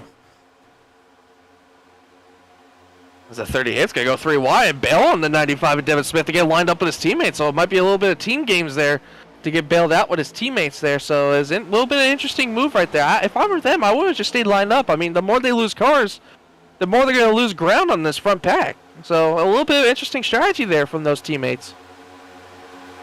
As soon as I say that, though, they get lined up and are neck and neck with each other going down the back straightaway with the 38 giving a huge shove to the 39 at Zoltan Hersek. Yeah, my apologies. I thought that was Devin Smith. That is Nicholas Shelton, new driver to the series on that outside lane. Scott Bailey has moved his way up inside the top 5. They're on that number 11. It's a new number 11, a black and orange number 11 for Scott Bailey to... And oh, Nicholas Shelton gets rid of Zoltan Hersek. Okay, maybe they're not teammates. Well, they are. Well, I thought maybe. No, well, you know, I don't know. I don't know. I wouldn't have done that if I was a teammate right now. No, that's not a teammate. They just have numbers right next to each other. That was interesting. That was an interesting move right there. I mean, I guess he wants to lead. Maybe the 39 better pusher. Interesting strategy there. I wonder if there was any communication about that. Maybe somebody decided it was best one way or another to do that. I don't know, but the 39 is giving a huge shove now. They're going by the 77 and the 84 going into turn 3 or 4. Maybe even getting by the 11. Oh my gosh. Zoltan Hersek is all over the 38 right now. You know, Zoltan Hersek is a very aggressive plate race. Look at this push! Oh my goodness! Okay, maybe that was the right call. Maybe letting him push. Oh my goodness, they have just shot out to the lead right by themselves and even pull it away. They are going! That thing is back. They're gone. We'll see you later. My goodness. Oh my goodness. 600s, 700. We're going to get a 10th here. That's a 10th. That was the move of the race right there. Oh my goodness. What a move. That 39's got some power under that hood. And now, well, here they come. Now what's this we're going to do? Yeah, this is the problem. I mean, you pull out so far. I mean, what are you going to do now when this run comes up? You're going to block it? Nope, they're just going to let Joseph Causey go for it. It's all that coming. Now, what's the rest of the field do, though? Is everyone else going to fall in line behind the 39? It looks like it. It looks like it's just a Sim Performance guys that are just going to jump up top and stay around. Nope, Seth Berger's going to try to join up there. But he might be a lonely man up there. Yeah, he's going to have to do some side drafting here, I think, if he's going to want to stay in it. It looks like the 39 might give him some toes stepping out here a little bit. You know what? Yeah, I don't think the 38 and 39 are content riding behind the Performance Sim Sport guys. And you know what, though? That wreck took out a lot of Performance Sim Sport guys. Performance Sim Sport, they're going to lead this race, right? But they're not going to control it the way they normally do. And we were talking about Seth Berger jumped out last second at that moment. He's falling back a little bit. He might get some help here from the 34.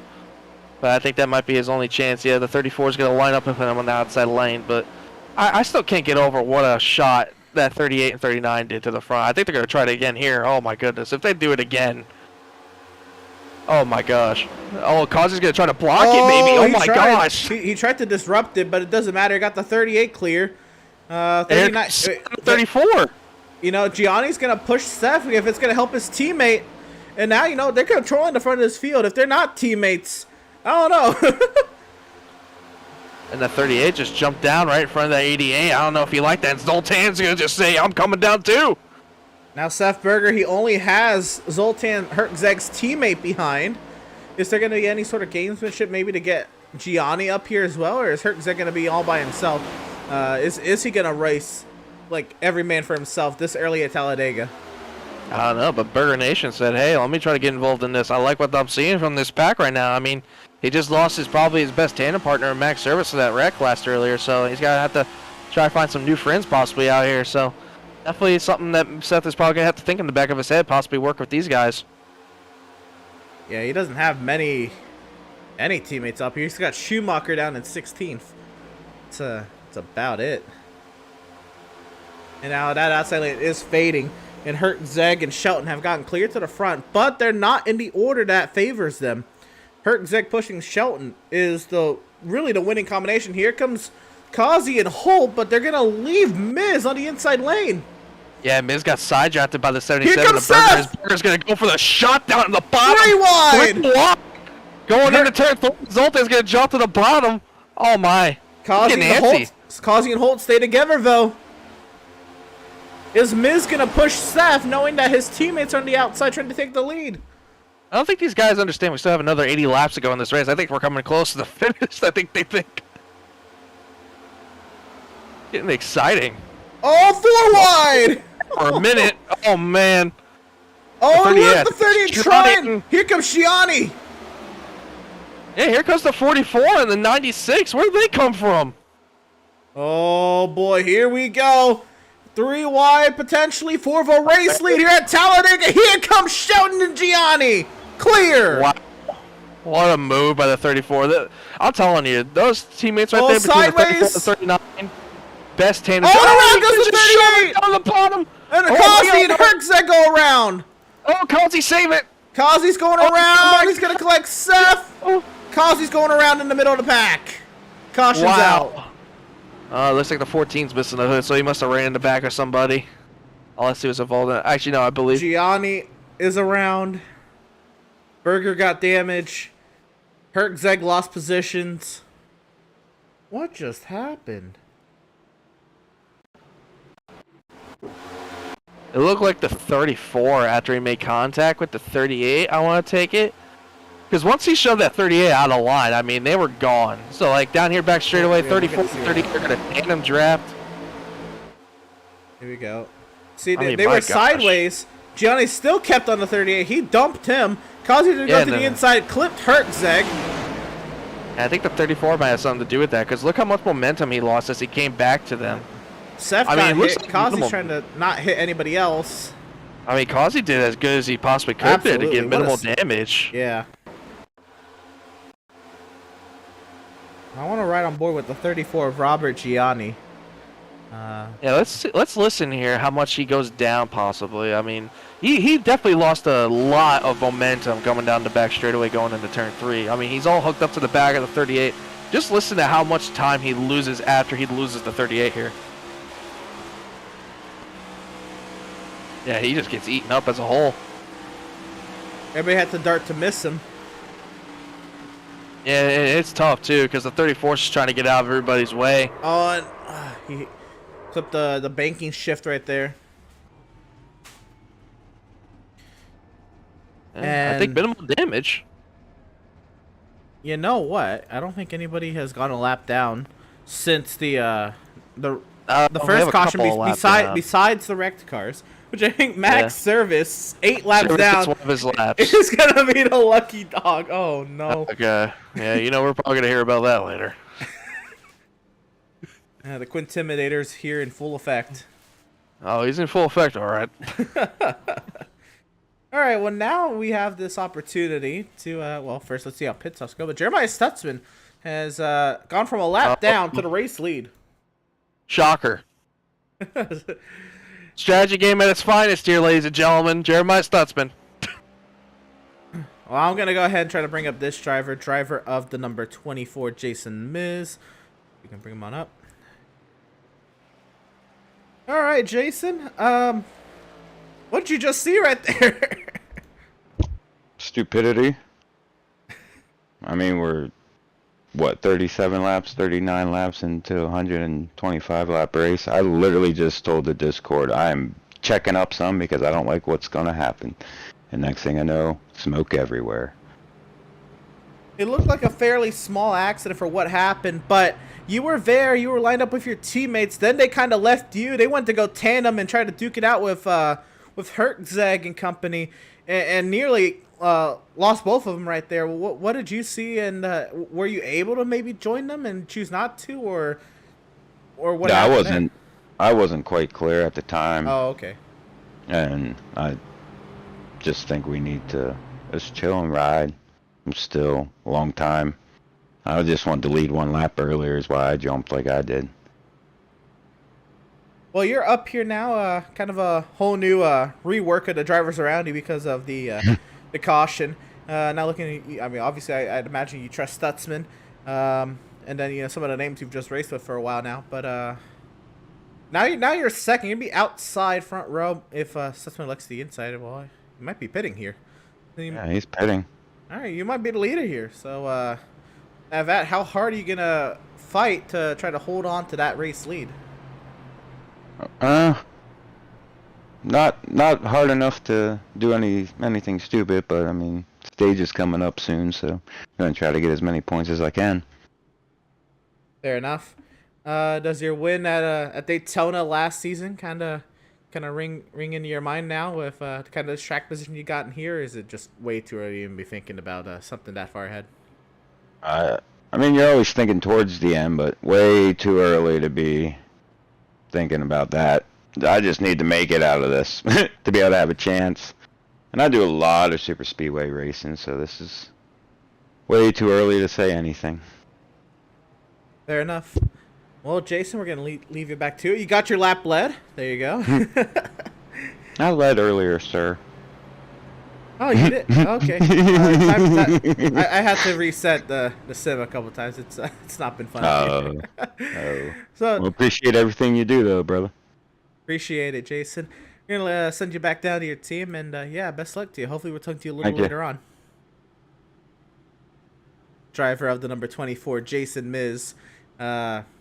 Now the race leader, as Stutzman pitted right there. He got his lap led and then pitted.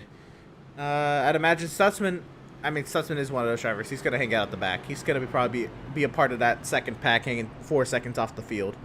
Yeah, definitely. And that probably was his whole plan right there, was to pit, come into the 1 to green.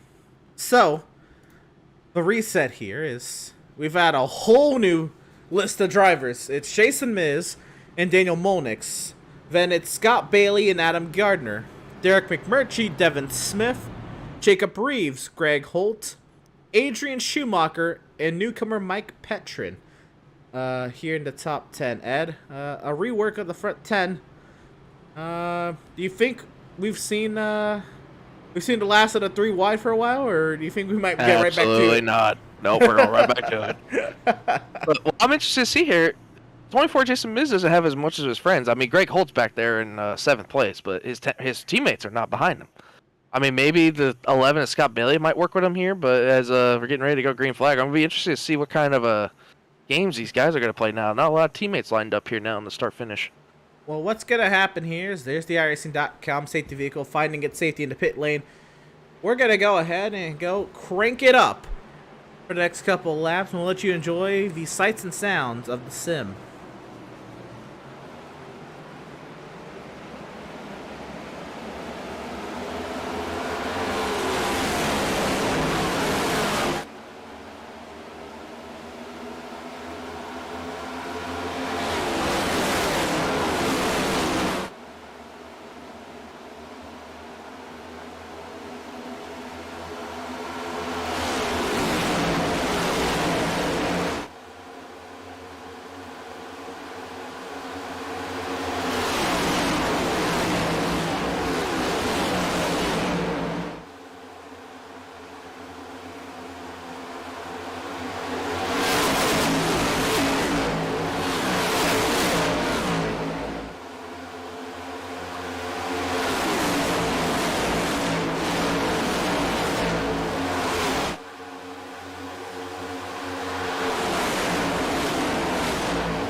Hope you enjoyed a little bit of sights and sounds from the sim. It's Nicholas Shelton now with the fastest lap, and look who's out in front.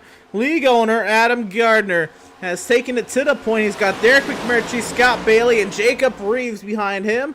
And looks like Jason Miz has found his teammate Greg Holt out on the outside lane, but for now it is Adam Gardner at the front of this field. Yeah, I mean, like I said on the restart, it's gonna be interesting to see how lack of teammates line up. But it looks like Miz and Greg Holt found each other pretty fine, and I think they picked up one more other friend. They picked up the 67 of Doug Solms and the newcomer in the 41 machine of Mike Petrin. So interesting to see how this all plays. Doug Solms is part of Twisted Axle, but I think he might have also lost a lot of his teammates in one of the earlier wrecks. So Solms might be kind of a loner friend for hire, basically. Friend for hire, sure. So we're looking for the 12, the 16, the 21, and the 63, and quite frankly, I throw out the back. Yeah. I think Doug Solms by himself up here. I think he was the only one that's like, hey guys, I'm gonna go out front and hang out, and everyone's like, yeah, I think we're just gonna chill out. We'll see you later. So I like how Doug's bowling so far. I mean, he's clean. He's got the car clean, driving up front here. So it's gonna be interesting to see how he does here. His run, Doug Solms and the outside lane gets. Is Solms gonna be able to stick with Holt? Will they allow Solms? Probably not. But Solms is up here and he's mixing it up. And you know what? Solms was just a couple thousand feet away from potentially winning in the Season 1 playoff race here at Talladega. Got into it with Matthew Setzer, and that allowed Nathan Sylvia to get his first Outlaws Sim Series win. But Doug Solms was oh so close to taking it there. Can he maybe avenge how close he was back in Season 1 with a potential do-over here tonight? Yeah, I mean, hopefully he's having a great run tonight, but I'm looking a little bit further back here, Emerson. I mean, we got Seth Berger back here at 15th, but just behind him, the guy that was involved in the first wreck, Jonathan Jennings. He looks like he's fine. Doesn't look like anything's wrong with his car, so would not be surprised to possibly see him pop up there a little bit later and see him contending for the win, possibly. Looks like he's kind of falling back to find his teammate, the two of Seth Fitzpatrick as well. So he's got some company around him as well. Looks like I think he had his fun in the race lead. Almost got into that wreck, and he says, "All right, well, we're gonna go ahead and take it easy now. Let the lap stick off." I heard him over radio comms. I think he was communicating with Seth Berger, so it might be a little bit of team comms going on here between the 77, 91, and the two. Yeah, again, Seth doesn't have too much. He's got Adrian 3 cars in front of him, and that's really about it. Up front, Adam Gardner still holds the lead, and Performance SimSport was not able to take advantage of it. It is now the 95 of Devin Smith leading that outside lane. No, Devin Smith and Jason Miz, they've known each other for a while, and it's not, too far-fetched for me to see Jason and Devin working with one another. Oh, one car to the apron. I was more about the push that Jason Miz just gave Devin Smith. It was not the greatest of pushes. It was a little skewed as they do it again just about. Oh, man, Jason Miz is all over that 95 right now. I don't know if they're not meshing well together or if it's just between the damage that Miz may have. I don't know. One's a Ford, one's a Camaro. I don't know. The noses should line up pretty well. Yeah, I would think so. I mean, I've done it personally. I mean, I drive the Ford around here, and I find it that the Fords mesh well with the Toyota's back end, more with the nose. So, I mean, if a Toyota and Ford might line up together, or a Ford and Chevy, you never know. But I think the Ford nose is a little bit. I mean, I know these cars all look familiar and the same kind of, but flat nose, you can push anything. Oh yeah, but I feel like the Ford nose is a little bit more tougher than any other nose. As the pushes are getting a little bit more wicked right now. But you can see the intensity. He wants to get Devin Smith up there. And you know what? We're coming to 5 laps to go in stage number 2, Ed. Lap 57 is the end of stage 2. Oh, yeah, baby. And like you said, you talked to Jason earlier with the interview, and he wants the points. So I think he wants to get up there in a hurry. I just want to know what Devin Smith is thinking right now. Oh, I'd love to have some audio of like Devin Smith's inner thoughts right now. I think Jason's not having a great time right now, so I think he's looking for a partner. I think Devin just said, okay, I had enough of that, so let me just get down to the bottom and let me enjoy my time. And I know it may not last this too long because the stage is coming to an end. Adam Gardner is now solidly in control of this race. With McMurtry, Bailey, Reeves, and Molnix. Schumacher down to 6 now. That's Schumacher blinking out there, and then that is on his end. Looks like that is still blinking out. It's pretty steady. But there's not too many cars around him, so he's just in the line. He is kind of able to get away with that right now because everybody's running single file. And one car, there's a couple of cars back here in the back I'm looking at. I mean, Jeremiah Stutzman is back here in the 20s, but in the 15th position now. But you see him right there in the back of that picture right there. The two teammates, the 34 and the 39, are lined up together again. They're getting ready to make a charge. Yeah, and you know exactly what they're thinking about doing. As you see it right now, they're trying to make that third lane work. Here comes Performance Sim Sport. Trying to challenge Adam Gardner. Adam needs to hold a pretty wheel and let McMurtry dictate what Adam Gardner's stage 2 finish will be. Max Sertis stays up by the outside wall. McMurtry has pushed Adam Gardner clear out in front. Yeah, it's a really interesting pushing, too. I mean, they were all over the place. It looked like at 3 and 4. Hey, but here, like I was saying before, that 34, 39 are going to make that third lane work. I mean, they're lined up again, but like you said, the Performance Sim guys are lined up on that top lane, so would not be surprised to see a little bit more craziness happen at the end of the stage. And, well, you know what? And right now, McMurtry's going to, oh my goodness, they're sliding. But you know what? He can still do that because these next-gen cars have rear diffusers. They're so much easier to hang on to when you're getting pushed or when you're pushing. You can slide a little bit. You can be swerving a little bit. They made these cars very easy to push and be pushed with.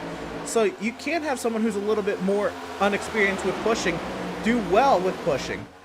Yeah, and Scott Bailey's going to get right back to the 84 McMurtry and get a little sideways there to get him back up there to Adam Gardner to push him up a little bit more. But 2 laps to go in stage 2. Oh man, yeah, it's gonna get antsy here, folks. Buckle in.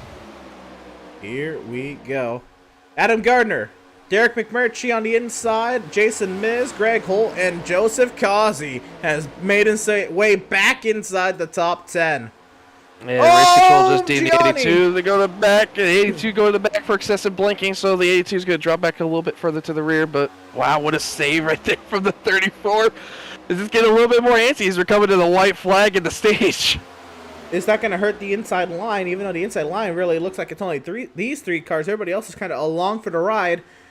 Miz, Holt, Causey, they need to make some sort of run here. This is going to be their last opportunity. 1 lap to go in stage number 2, this time by the start-finish line. And the 39 and 34 aren't together, so I would not expect them to see them really get together and make a run here. But Hertzeg is making that outside lane look a little bit more stronger, though. They're about even right now between the lines. Here we go, on board of Adam Gardner. Onto the back straightaway for the final time in stage 2. McMurtry's locking onto that 56. Yeah, when you mean locked on, I mean he's glued to the back bumper of the 56. Like I said, I mean, these noses just smash up together. I mean, the way that Chevy and Toyota, the way the Chevy nose is with the Toyota back end, I mean, it's just perfect. But, I mean, if anything, this 24 might try to make a run at the end here. Here they come. I mean, Greg Holt's all behind them right now. I don't know if they're going to have enough time to get there, though. Well, coming through the trial, they're not gonna get there, and it's gonna be Adam Gardner winning stage number 2 at Talladega. Jason Miz goes around and collects Greg Holt. I think he collected also Daniel Molnix, I believe, as well. I think I saw him shoot down to the bottom of the track. The caution has come out right at the end of stage 2. He's gonna get himself stuck. And he'll be able to roll down the hill. Let's go ahead and grab a replay and see what just happened to Jason Miz. And I can imagine it was the Performance Sim Sport teammates pushing really hard, trying to get that stage win. Maybe a little too much. Greg Holt through the tri-oval, right on Jason Miz's rear end. Yep, so right there to the 44. Miz hard into the wall. Holt hard into the wall. Oh, another car got involved. 16, I believe. Eric Peck. Schumacher Molnick's- just misses him. Oh, man. Molnick's took a hard hit on that inside wall too. I believe he went front first, so definitely going to be an interesting repair there for that 44 machine. But I saw that coming, Emerson. I mean, I just the way these stages have ended. I mean, these guys are getting really antsy for these points. Here you go. I'm board As we Molnick's. here with the 44. Get ready for this hit, ladies and gentlemen.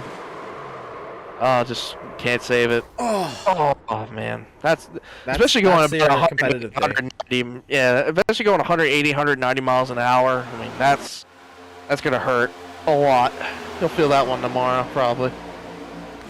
This is one view I've been very interested to see. After the first shot, Greg Holt. How does it Man, look from Greg his was- green car? Greg was just aggressive pushing his teammate. He really wanted to help him out. It's just, I think, a little too much here. A little uncentered. Yep. That Definitely a little might bit be damage. suspension damage for Greg. Saw the 34 running in the back of the 3-2, so definitely some front end damage for that 34, who has also been really solid all day today. Well, we will now have pit stops for everybody on the lead lap. Adam Gardner leads the field down pit lane. And McMurtry, Bailey, Reeves, Peck, Causey, Smith, Hertzeg, McClellan, and Holt, the top 10. I think this might be the proper time to talk to possibly our stage winner here, Emerson. Yep, and no, he just lifted a box. That's not going to help.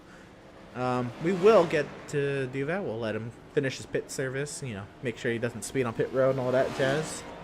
Well, and of course, the wave around that time, max service again. He might still have a chance. If he gets back into this, we're not going to hear the end of it. Well, actually, no, Villalobos is 5 laps down, so Adam Gardner's still in the box. might be a little bit of strategy here, baby, just to go get the stage win and then right around the back till the end, maybe. Well, let's go I've ahead. seen a lot of that. Well, he's just sitting there. Let's go ahead and pull him on. Oh, there he goes. He's rolling. Maybe he had a little bit of damage you have to come repair. Nonetheless, it is a perfect time to bring up our Stage 2 winner, Adam Gardner. Adam, is that your first stage win? I think so. Well, how about it? 14 laps led so far for that number 56 Toyota Camry, and you had some pretty steady help. How was it, the pushes coming from McMurtry there? Oh, they were smooth as silk, baby.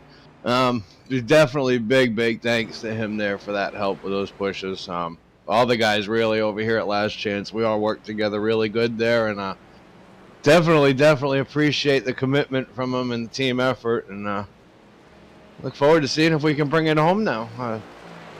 Love the plate races, so I've had this one marked for a little bit now. Absolutely. It looks like you spent a little bit of extra time in your pit box. Is that strategically just to get to the back of the field, or what happened? Yeah. You got, led some laps, got the points for that, got the stage points there. Tried for stage points at the end of stage 1, but just barely missed out on getting a point there. But now it's end game picture. We still got a long way to go, so we want to make sure we get the car here in one piece. She's definitely been a really stout machine, and I figured I'd aim for a little bit more stability over speed, and it kind of bit me at Daytona going for speed over stability. But car feels great. Got some great teammates out here, and looking forward to seeing if we can close this thing off. Sure thing. Adam, it's been a pretty good season for you. You're still right up there in the mix, the cut line for the playoffs. I know you had some rough luck, but you're keeping yourself afloat in that battle. And you know, this run here in Stage 2 should help you out in the points a little bit. How do you feel season-wise, where you're at right now and where you could be? Season-wise, it's been mixed feelings. We've had really good cars, just have had absolutely no luck. Most people, pretty much everyone that knows me knows I can't stand short tracks, and last week running in the top 10 and just barely got clipped coming through one of the big wreck there on the front stretch, and ended up pretty much ending the night at that point. But I don't know, going ahead and duplicating the way Stage 2 ended here in about 60-ish laps could go ahead and take care of all those playoff problems and concerns. Certainly. Well, Adam, you're on to 1 degree in here, so we'll let you get back to it. Best luck to you the rest of the race. Hopefully we are talking to you in about 60-some laps. Appreciate it. And yeah, would definitely love to be sitting there doing that post race with that number one next to me. And no matter what, though, it's been a lot of fun. And hopefully everyone's been enjoying it watching. Right on. Driver of the number 56 Stage 2 winner, Adam Gardner. And now we have, with him dropping to the back of the field to kind of ride things out, Joseph Kazi, who was just spinning not more than 20 laps ago. He's your race leader again, and he's got Adrian Schumacher right behind him. You think this is a road course just looking at the running order. Yeah, actually, he has Scott Bailey behind him, actually. Sorry, so Adrian it's going to be a Schumacher little on the bit of outside, a... right. And it's going to be a little bit of a Ford-on-Ford game here with the Chevy and Toyota on the outside, so I think it'll be interesting. But then looking a little bit further back, another name we haven't really seen much all day, Brian Shaw Jr. with Yep. yeah, with a modified. Oh. So you'll see how this goes here. That's not the preferred aerodynamic tendencies, but I guess, hey, if she gets through the gears, that's all you need, right? Yeah, especially here. So we'll see how this goes. Well, here we go. VIRacing.com safety vehicle has already found its safety in the pit lane. The 88 of Joseph Kazi, the 95 of Devin Smith. Kazi in control of this field will lead us Oh boy, check up. to the green. Oh, that was a little No. bit of an interesting. Was Devin Smith maybe the control car? Did I look No. at all that wrong? I don't know. It was showing Joseph Causey the leader for me too, so I don't know if that was planned or if it was the 95 that was going a little early. Maybe the 95 was trying to get a little ahead. Maybe hopefully let Causey get him to drop down. Maybe, I don't know. I heard them communicating between each other in the comms, so maybe a little bit there. So definitely not the restart I think everybody behind them wanted to happen, as we see Causey leading the field right now going into turn 3. The outside lane has been pretty speedy tonight. Adrian Schumacher is now in a point where he can push. And Adrian Schumacher's first ever Outlaws Sim Series win came at the Daytona International Speedway Oval in a photo finish over Josh McClune by 2/1000ths of a second. Adrian Schumacher would like to get himself another victory. Kind of put himself up in that mix with Service and Jennings for multiple multi-time winners this season. Right now, second car on the outside lane behind Devin Smith. Not really up there pushing, just riding right now. Yeah, and I guess we can confirm the 83 is okay. I mean, he's sticking up there. I mean, he's got no nose, but he's hanging up there with them boys. So, I mean, in the 11, it's just still riding all over the back of the 88. So, I mean, they're getting a little bit aggressive up here up front. So, maybe they're trying to hopefully get single filed and pull away from the pack. Maybe, I don't know. Might be some interesting strategies going on here. I wonder if Seth's going to jump out to the outside lane with Devin Smith, Adrian Schumacher, two teammates potentially to work with here, or Seth just going to be content just trying to ride. For now, it looks like he's just sticking down there, but he does have his two teammates to his outside. Yeah, it's interesting here. And we have a couple of newcomers up here, too. I mean, that 41 of Mike Petrin's up here. We got Marty Phillips and the 99 up here. Right. 96 of, actually, no, that's not the newcomer. Matt Rogers been here, so excuse me. Byron Shaw right there. He's right there, fourth car in the inside lane. Yeah. Marty Phillips, third car in the outside lane. Mike Petrin, fifth car in the inside lane. Yeah, good night for these new guys. Way to come into the league and just keep her on there and be running top 10. Led some laps when spinning off the nose, but he's still the lead pack. Great night overall for these guys, as the 39's coming back up here again with his teammate in the 34, but I don't think the 34's going to help him much with that front end damage. Larry McClellan not having the greatest nights. He was actually the driver that hit Jason Miz spinning down the track, not Eric Peck. Larry McClellan was that driver who hit the spinning car. Gotcha. Joseph Kazi holds the points. And here comes Devin Smith. Devin Smith wants to challenge that. Adrian Schumacher. How about that? Schumacher got his little bit of blinking issues gone there, so good to see him back up here. You and me both know Adrian. He's a really competitive racer. Absolutely. We know him more as the road racer, but this man loves to win any way he can. Well, those two drivers right there, Kazi and Schumacher, they're usually going toe-to-toe at Canadian Tire or something like that. What's going on here? Absolutely. Side by side in front of the field here at Talladega. Just came down at the super speedways. Well, Schumacher is cleared down to the bottom, and it's Devin Smith as the race leader with teammate help.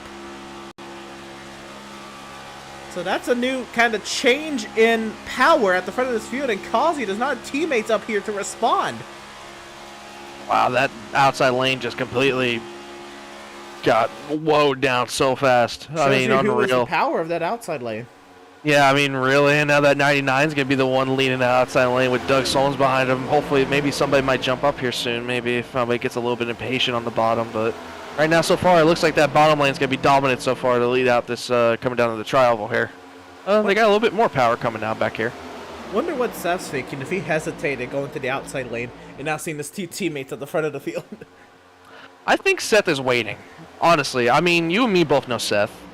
I understand he likes to be out front. And I know everybody in chat in Burger Nation, and I know his dad's out there because he always watches every race. We see you out there, Mr. Burger. But I know he's probably going to be patient and wait. I think if he's going to be smart about this, he's definitely going to want to time his moves right.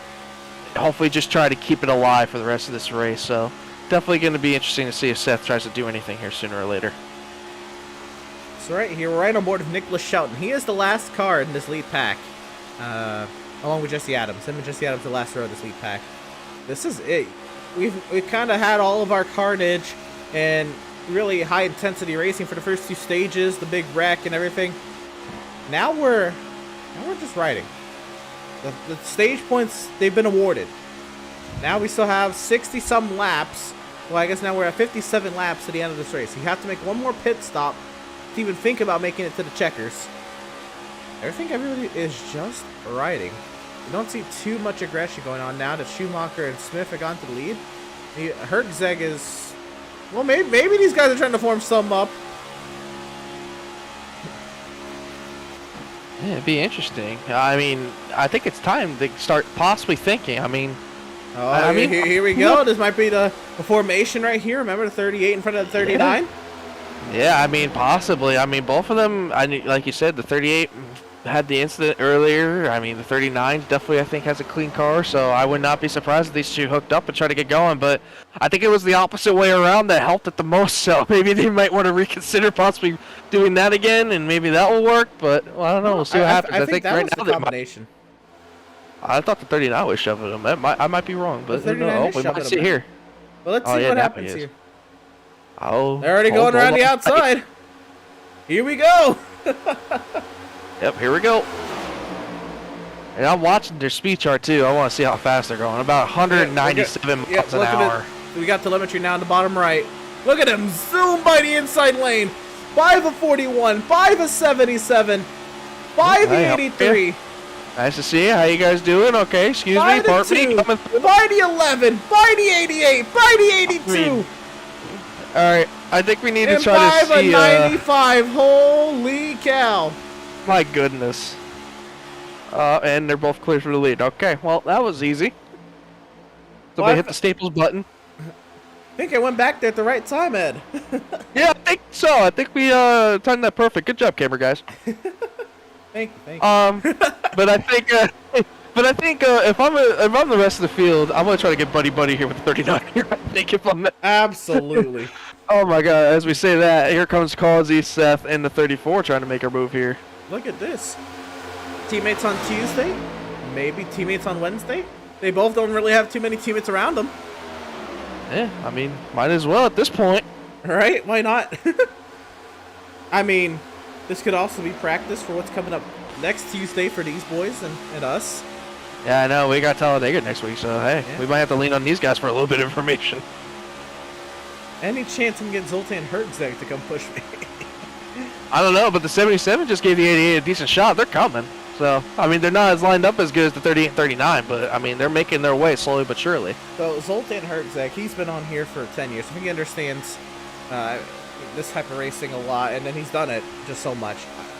Part of it is dragging the brake just the right amount as the lead car to keep that second car glued to you. But also, the second car could drag the brake a little bit to keep the nose planted to give a more steady push. And I think Zoltan Herzig has mastered that. Seth, I know he's having knee problems last night. We just ran Watkins Glen, and he unfortunately said his ACL was kind of wearing out on him throughout that race. So he's probably not having the best of leg days right now. I know his right foot may be falling asleep, but his left foot's got to be working that brake pedal a little bit to keep that nose planted right behind Joseph. Yeah. And I'm watching both this and the front pack, or the 38 and 39. The 95 keeps getting runs and shoving the 39 up to push the 38. So it might be a little bit of a thing going on here between the 95 and the 39. So it's interesting. But Gianni's teammates with the 39, and he's up on that outside lane trying to get something going here. Yeah, I mean, and now the 95, I mean, they're starting to pull away a little bit. They got a car room gap just between the 95, the 39, and the 8 and the 38. So might be a little bit of a strategy game here. Maybe to possibly try to pull away a little bit.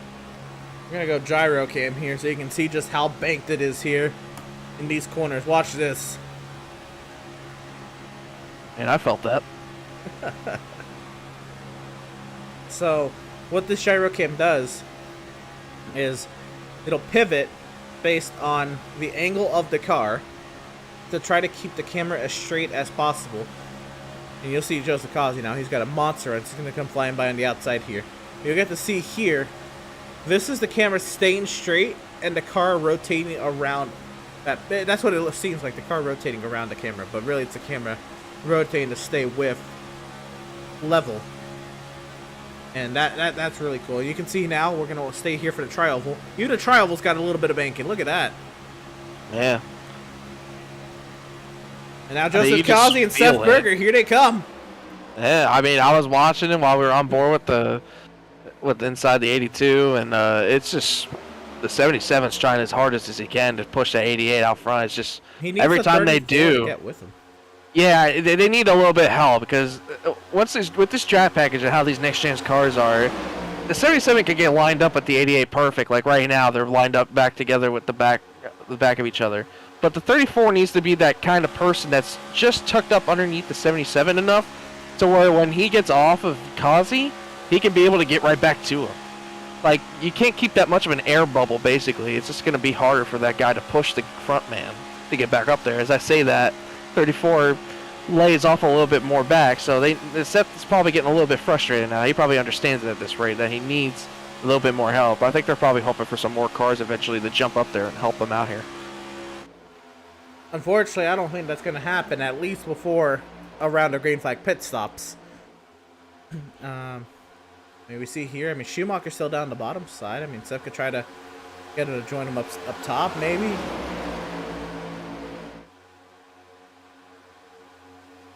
I mean, maybe. If I'm Seth, I'm just gonna be a little bit more patient. I mean, you got a while to go, but I know you want to get up there and lead for all those fans back there, and I mean, it's just gonna be a little tougher. I mean, that 38 and 39 have showed that. Oh, he gets a little bit of the 88 there. It's getting a little bit rougher for him to push. It's hard, but I mean, it's just so difficult to compete between the 38 and 39. It's like once these two get together, I mean, it's just hard to stop them. I mean, they made it all the way out to the field, Emerson, by themselves. Back the whole line of cars. I mean, that's so hard to do. But, I mean, they made it look so easy. I really don't know how they did it. So we're on board Byron Shaw. Here's the last car in the lead pack, the last car in the inside lane here. You can kind of see just kind of the momentum on that outside and kind of shift throughout the corner. Right here, like I said earlier, you're going to look for turn 3 and turn 1 for that outside lane to really shine. Because that's where the inside lane's going to bobble. You're going to slow down, check up for one another, not to run each other over into the corner. And with there being only 3 cars up there, they don't really have to check up at all. Seth can just throttle up through the rear end of the 88, and if Kazi can hold it, they're going forward. Yeah, as soon as you say that, Emerson, Seth just said enough is enough. He just shoved Kazi all the way through the travel. They're getting ready. They're right there. But I mean, and now the 39's going to try to get back. Yeah, this is what Seth doesn't want to see. He's like, bruh, come on. Oh, I've been trying all day. day. Going to leave him? I think Kazi thought about it. Oh, now yeah, Herzig jumps out. Herzig wants to go for the lead. No, they're going to block. Maybe. Honestly, I think that helps the 88 and the 37 more because it just gives them a run. Because the 88 wasn't lined up with the 39 as much, so I think that might help them a little bit. But Seth ain't lined up as tight as he was to the 88. So I think he might not help after all along. But if Seth was more lined up with the 88, that would have gave them a lot more help than they would have thought. But now the 34 is not as hooked up to the 77 as much, so now it's just basically a 2-on-3 situation right now, basically. Kazi's trying to side draft Hertzeg to try to slow Hertzeg down and get him off the bumper to 38, but Seth can't suck up to the rear end of the 88, and now Kazi's going to fall in line. Is Seth going to be able to get in line? He's got his teammate to his inside to try to maybe finagle something here. Yeah, I think Kazi wants to try to get Seth down with him. I think they're trying to play a little bit of game here, but I think they might try to go down now. Oh, now Schumacher lifted for Seth, and now Gianni's going to go on by in the 11. I think Schumacher may be okay. No, now Bailey. Oh. Yep. Now the 34 gets shuffled out of line. Yeah, the 88 cut it close with the 82 there. I mean, he just about chopped the 82's nose. Well, now look what's happening here. Hertzeg trying to pick up his teammate. Potentially. This is interesting.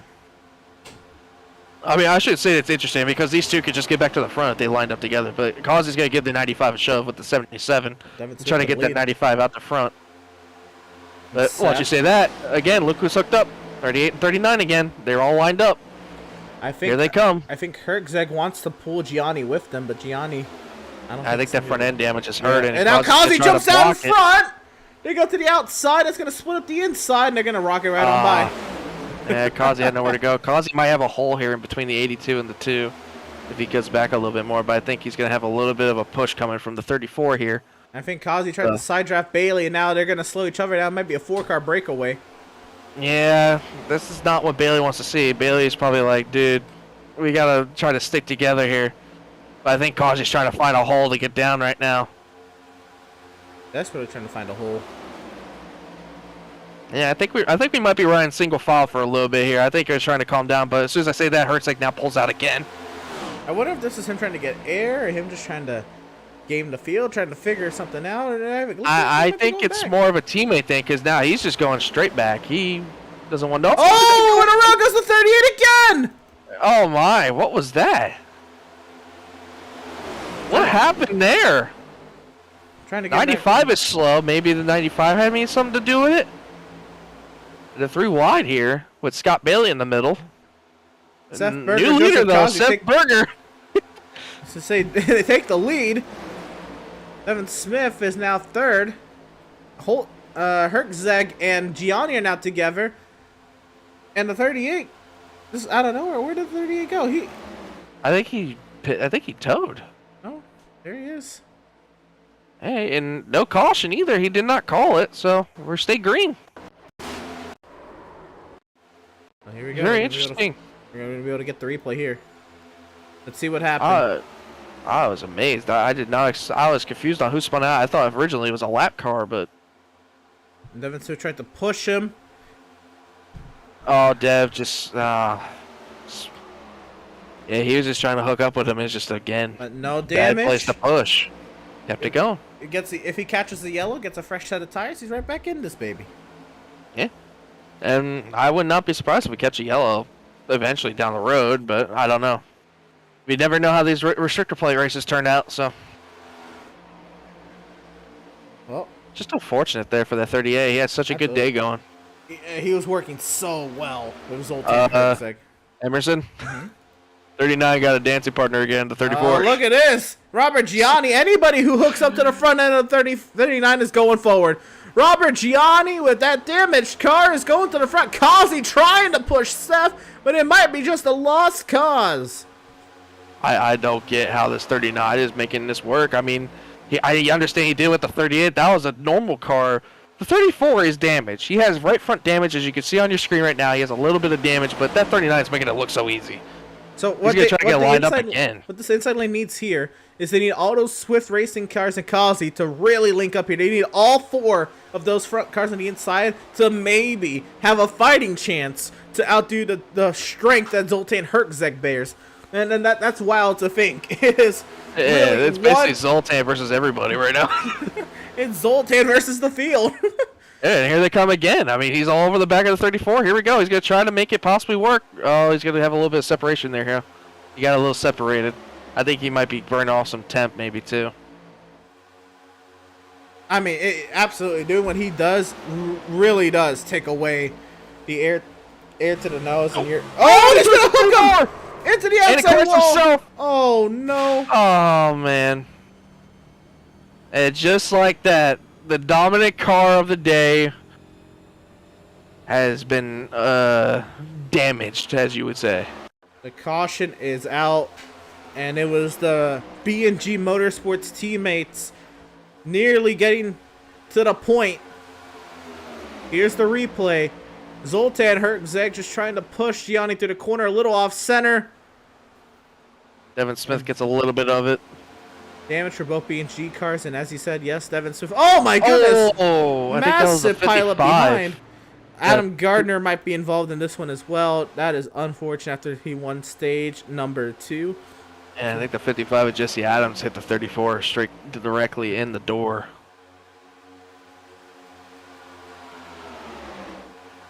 And just like that, I mean, we were just saying, Emerson, that 38, he might catch a break with a caution, and there it is. Let's see what happened here to Gianni. He just slowed down the track. Oh, Doug Solms, no. He was having such a clean day, too. Jacob Reeves. Man, that second pack, they're just sitting back here to avoid something like this, and unfortunately, they get caught up in it. Yeah, I don't know if that had anything to do, though. I mean, with the 34 possibly not holding his brakes, or if it's just slid down because of the banking. I mean, that was a heavy hit. Yeah, it was. Let's see here. See it coming down here. Oh, we're not going to be able to really see it. Not really. That's a good sign, though. Oh, my God. Oh, Jacob almost had it missed. One more time. He had it just about. We're going to slow it down here, too. We can see who all kind of gets collected. Yeah. As we see right here, the 34 is going to get a shove from the 39 going down the back straightaway into turn 3. And it looks like the 39 is just not equally squared enough. Yeah, he moves down just a tad. I think that's what does it the most right there. Gets on the left rear quarter panel. This pointed Chevy noses. Bangs right into the side of the 95 and then up into the wall he goes. Those pointed Chevy noses. That might have been the end of it right there.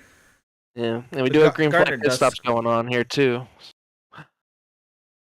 It looks like Seth Berger is leading. Track. That is, I believe that's the 21 of Thompson, the 63 of Barnett, the 67 of Solms, 55 of Adams. Nowhere to go.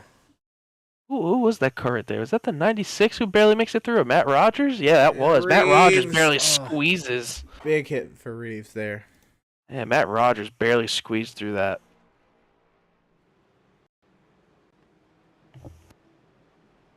Remind me, Ed, who was able to get it done in stage number 1? I believe it was Jason Miz. Correct?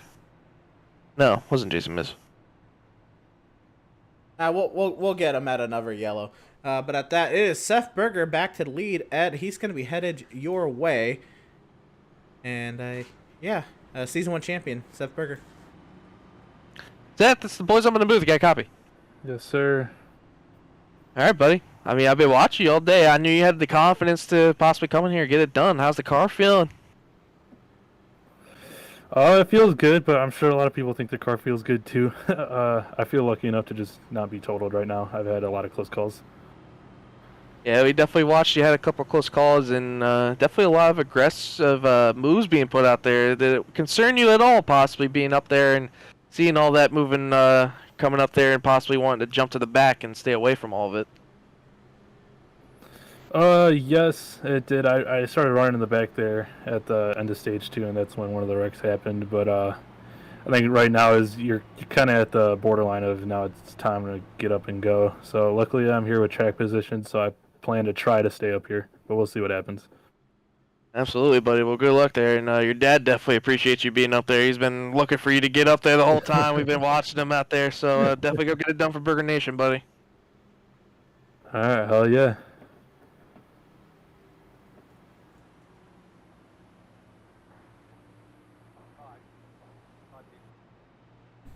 And that is driver number 77, Seth Berger there. The race leader now after all that went on. He's been having a great teamwork there with Joseph Kazi. Now Kazi's going to do his outside, but again, I don't know who Kazi's going to work with other than who he's been working with, because quite frankly, I don't think he has any teammates on lead lap. And we let's kind of recap who's all out of this race. Well, we have James Gilliard, Andrew Pratt, Joshua Lane Fox, Matthew Setzer, Garrett Velzy, Brad Bothwell, Joseph Fogg, John Mickey, Julio Villalobos, Greg Holt, Daniel Molnix, all out of this race. Andrew St. Cour is in 28th position, 15 laps down. Larry McClellan has called it a day. Max Service is 26th. He is 6 laps down. Robert Gianni is now 3 laps down. Jason Miz, Doug Solms have called it a day. They're both 2 down. Thompson and Reeves are still in the pit lane, 1 down. Randall Barnett also 1 down, but he is running. Working lap 86 of 125. That means we have 19 cars on the lead lap, Ed. And 40 laps to go. It's going to be close on fuel, but at this moment, I don't think anybody can make it on fuel. No, I don't think they can. I know they're probably going to try to save as much as they can, but I think they're going to have to possibly make it a splash and go, possibly to make it to the end. But definitely been an exciting one so far. I've definitely been a little surprised with how much aggressive moves we've been had today. The stage has definitely played a lot of a part in it, and a lot of pushing gone wrong had to lead to a lot of those cautions. But I'm excited to see what we get down here for the last about a quarter or so of the race here. So see how it kicks off here. Well, let's give it another sights and sounds of the sim. We'll let the sim, let the cars, let the track do the talking for the next couple laps. Seth Berger, Joseph Kazi, the front row. Let's get to it.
Nearly 3 wide there as they approach the travel back to double wide. It is Joseph Kazi out in front of this field. Seth Fitzpatrick in third, Seth Berger second, Devin Smith trying to make something happen, now 3 wide, and look who's coming back to the field again, Zolt and Herzeg, and the 38 of Nicholas Shelton. How? Like how? This man just got in the wreck earlier. Both of them actually were in the wreck. How? This makes no sense. 39's back again. Oh, God, here we go. Oh, boy. Shelton clears down without Herzeg. Oh, and Kazi jumps out. Well, will Herzeg work with Kazi? Here comes Devin Smith and Eric Peck. 3 wide for the race lead. Devin Smith and the 16 of Eric Peck around the outside. Herzeg cannot get to the rear end of the 88. I mean, where'd that 16 come from? I mean, he's been riding around in the top 10 most of the day. We haven't really talked about him much, but I think he's one of the more clean cars out here.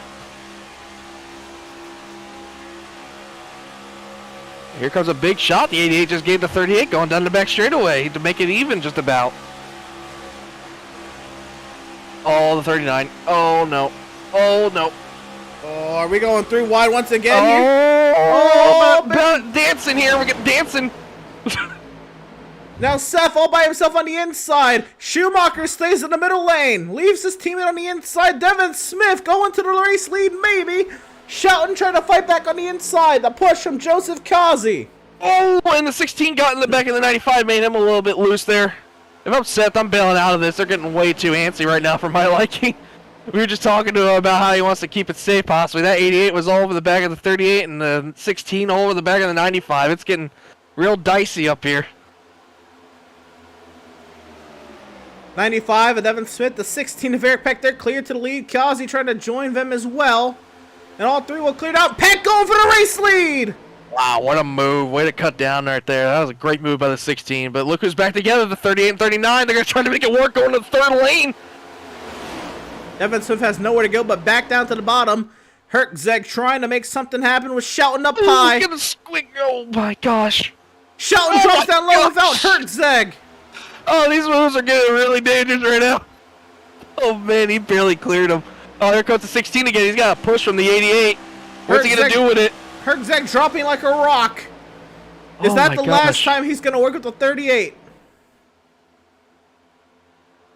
I mean, Shelton just left him. We still got 30 laps to go. Oh, man. It's getting crazy. They might be back to the drawing board for Herzeg and maybe find someone who won't leave him. Yeah, possibly find somebody that can just go to the front like he did with the 38. But it's now Nicholas Shelton in his first Outlaw Sim Series start. Eric Peck having a career day now in second. Joseph Kazi in third. And now Peck jumps out. Yeah, is he going to have anybody to go with him, though? Yes, he will, the 88. Yeah, I guess Nicholas Shelton's not making many friends today with the kind of moves he's making, so everyone's bailing on him here. And now Eric Peck to the point. Joseph Kazi second. Devin Smith now in third. Here comes Schumacher and Berger. I mean, we talked about a pre-race, Emerson, possibly first-time winners. I mean, or have a surprise winner, possibly. I mean, how about the 16 of Eric Peck? Eric Peck has never won in the Outlaw Sim Series. Devin Smith has won once in the Outlaw Sim Series. Nicholas Shelton is in his first Outlaw Sim Series start. Seth Fitzpatrick has never won in the Outlaw Sim Series. Scott Bailey has never won in the Outlaw Sim Series. Neither has McMurtry. Byron Shaw is in his first Outlaw Sim Series start. Aldrich has never won. Petron's in his first start. Oh, and the 38-39 are lined up again. The 38 barely clears himself from the 88. Oh, man, the 39 just gave the 38 a huge shove to get back up to the front point. Oh, man, I think we need to have a camera on them at all times, but just possibly, just to make sure that when they get together, we're there. I mean, these guys get together and immediately go to the front. Is Shelton going to leave Joseph? I don't think so. I think he's going to wait. So Shelton back to the point. Kazi's still shoving. Oh, Kazi's just like, yeah, let's just go. We're going. He's taking him to the promised land. Let's go. We're going to have a little bit of a moment here like we did with the 38-39 before where they build up so much of a lead. This pack is going to just swallow them up here. Here they come. They're going to come with a run. What are they going to do with it, though, when Zoltan gets there? Is he going to jump to the outside with the 16 possibly? Will the 16 go with Zoltan Herzog? Shelton now blocks the middle lane. And now Herzog jumps out of line. Kazi's all by himself on the inside trying to find Eric Peck. Now Herzog trying to get to the back end of the 38. Yeah, we're getting real crazy here. And the 38 39 are lined up together, nose to tail again. And we know what happens when they get lined up nose to tail. But here comes the 88. He gives a shot to the 39 right in the middle of the corner.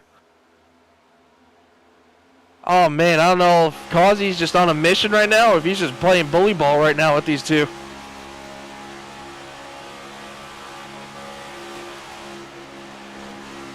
Oh, man, it looks like Kazi wants to go, but he just doesn't know if anybody's going to go with him. And now he goes. Now. Nobody went go with him. Oh, man, he's going to have to just side draft here to just try to maintain it. He does. I mean, he might get to the lead. He's side drafted perfectly here. Look at this. Anybody going to take him on that offer, though? Nobody. Kazi's still fighting for his life by himself on the outside lane. And here comes the 39, giving the shove to the 38. So bye-bye, Kazi. Will Kazi get back down in line? No. Yeah. There's a hole right here between the 16 and the 95, and Devin, maybe. Yep. Devin gets him in. Will Peck now jump out? I mean, maybe. The 88's been known for aggressive pushing right now. Maybe he goes. Yeah, here we go. Going. Double and wide the 95 again for the lead. maybe. Devin, watch this 95 here. This 95's in the catbird seat Peck right now. to the lead. Peck is clear. Oh! Self-clearing down to the bottom side. Now Shelton's going to shove Kazi. I don't know if the 38 appreciated that very much. Oh, he's not lifting. He turns him. Joseph Kazi goes around.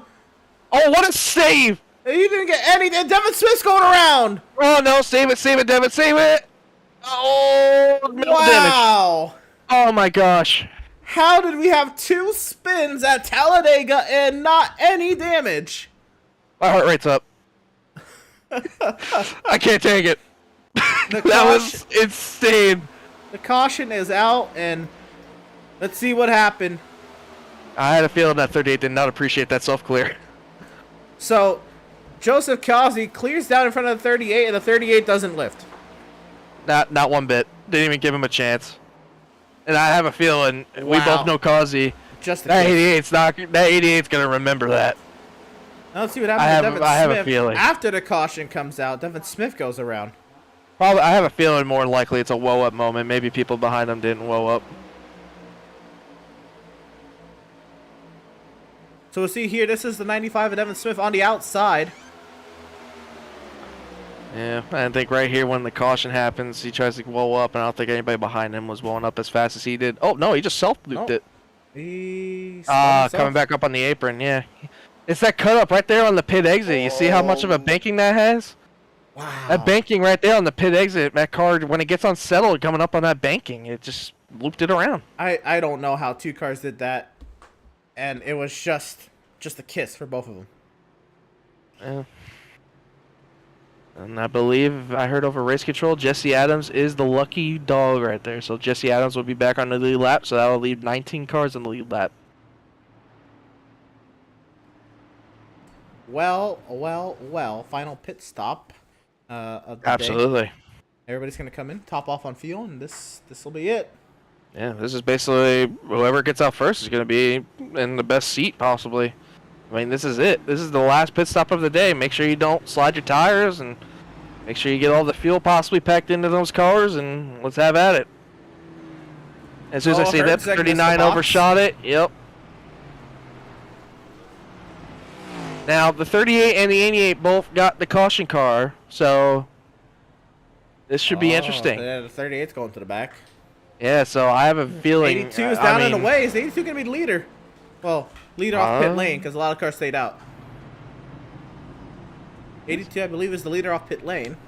Yes, he is. The 2 of Fitzpatrick, the 56 of Gardner, the 11 of Bailey, the 84 of McMurtry, the 41 of Petrin, the 96 of Rogers, and the 91 of Jonathan Jennings. All stayed out. Adrian Schumacher is the leader off pit lane. He'll be 8th. Seth Berger in 9th. Marty Phillips 10th. Eric Peck in 11th. Nathan Aldridge 12th. Brian Shaw. In 13th, Devin Smith. In 14th, Joseph Causey. 15th, Zoltan Hertzeg. 16th, Nicholas Shelton. 17th, Jeremiah Stutzman. Last car on the lead lap. In 18th, with the addition now, Jesse Adams. 19th. You know what this tells me, Emerson? With all these guys that stayed out, I think they have the confidence that they can just make it to the end now. Well, I mean, we had questions about them possibly. So these guys are in that second pack, so they probably weren't running full throttle. Then these caution laps are going to be able to save.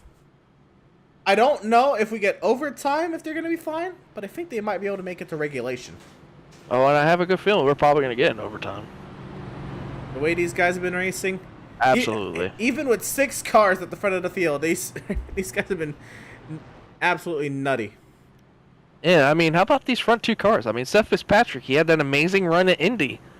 I mean, with Max Service, definitely looking for a win. I mean, he had a dominant car. Again, he wanted to win. He talked about how deep in the points he was, and he felt like he needed a win to possibly get his season going. How about the guy behind him in the 56, Adam Gardner? I mean, had a great stage. He won the stage in stage 2.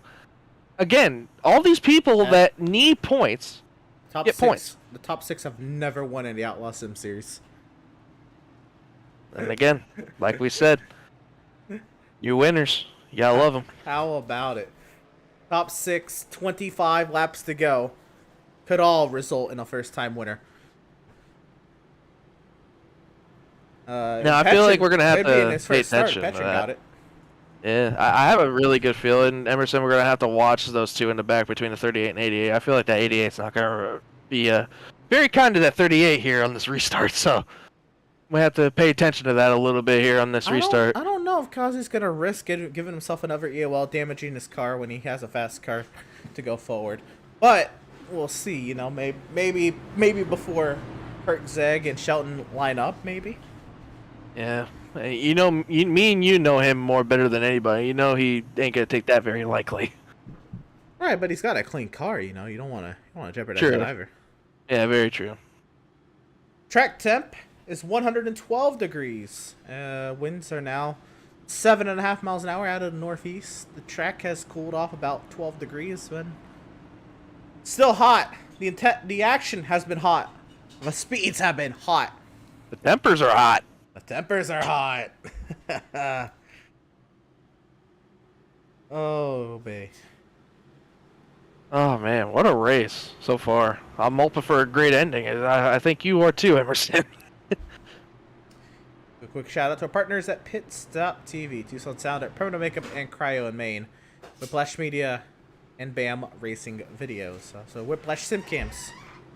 Make sure you go to whiplash-media.com for more info on how you can get these beautiful cameras and more for your iRacing needs. You know, I want to get them too. So we're getting ready to go here. This time by would be 24 laps to go. The field in the hands of the 2 of Seth Fitzpatrick. He is elected the outside lane. And imagine Adam Gardner is going to lift for him to get down in line. There's a lot of these guys. The top 6, I think, have all been working together. So there should be a lot of coordination here.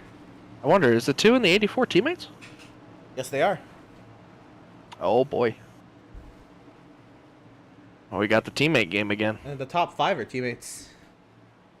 Oh, boy. So here we go. Seth Fitzpatrick, Adam Gardner. Green flag back in the air. What a start for the 56 of Adam Gardner.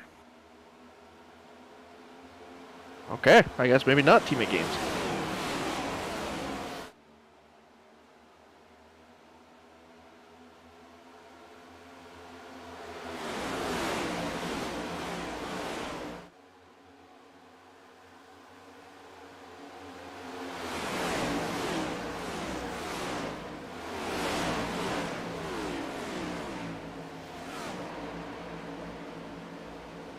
Adam Gardner to the point, as he said. I thought Fitzpatrick was going to be able to get on down.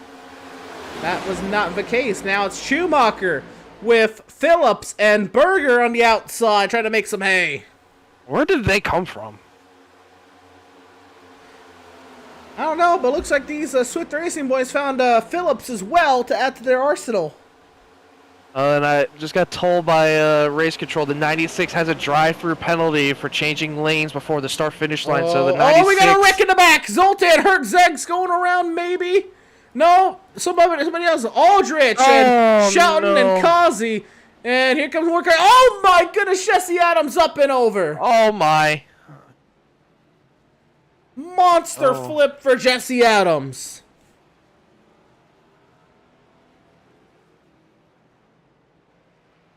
And we're going to go ahead and get a replay. I don't know exactly what happened, but Ed. Oh, we might have had what you were kind of alluding to. Let's see this. Kazi and Hertzeg were working together.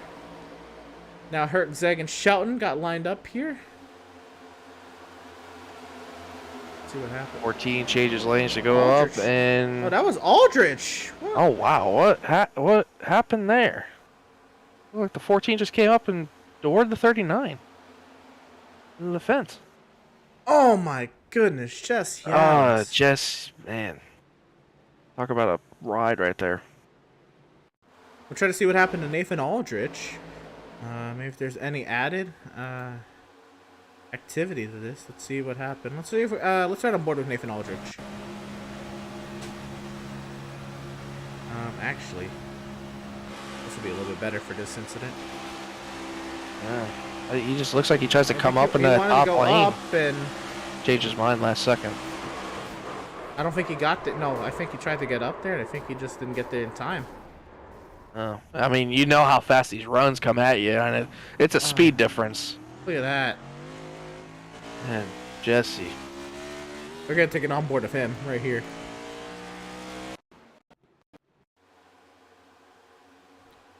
Jesse Adams in the 55.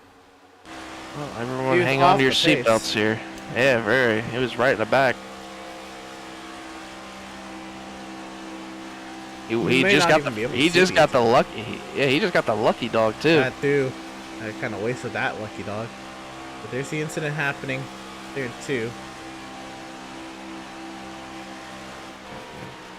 Starts to blow up. Gets down to the pit. Oh, Oh man. Yep. All right. I'm gonna get sick probably. Wow. And it still runs.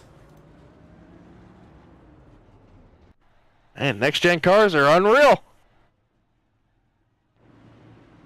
We've had a lot of flips this season. Yeah. We're not even like halfway in the season. Or a quarter of the season. We had the Gilliard flip at Daytona. We had the Thompson flip at Chicagoland. And then we had Jesse Adams go over here. Well, there's 20 laps to go. Let's see. Let's bring up a new driver up to the fray. And this driver who's been kind of all over the place. I want to see what we can get here from driver of the number 99, Marty Phillips. Marty, first Outlaws Sim Series start. You're up in the second position. Looks like you found yourself a couple teammates to work with, and Schumacher and Berger. What's it been like out there? Crazy. It's been crazy. It's been okay though. We got good numbers up here. I think we'll be okay. I'm not really worried. I think we'll be fine as long as we just keep her in line and keep her above the yellow line. I think we'll be okay. Now this is your first time out here with the Outlaws Sim Series. Was this what you expected, or were you expecting a much more tamer race for 125 laps, or all the three-wide kind of catch you off guard early on here? Or what was going through your mind when you saw that happening? No, it's Talladega. That's normal. So that's the normal for me. So what I'm used to. Surprised they didn't go 4-wide. To be honest with you. So. Oh, they tried. I'm sure they did. It probably didn't work. So you find yourself here second. You're going to be alongside Adrian Schumacher. You'll have either Adam Gardner or Seth Berger behind you.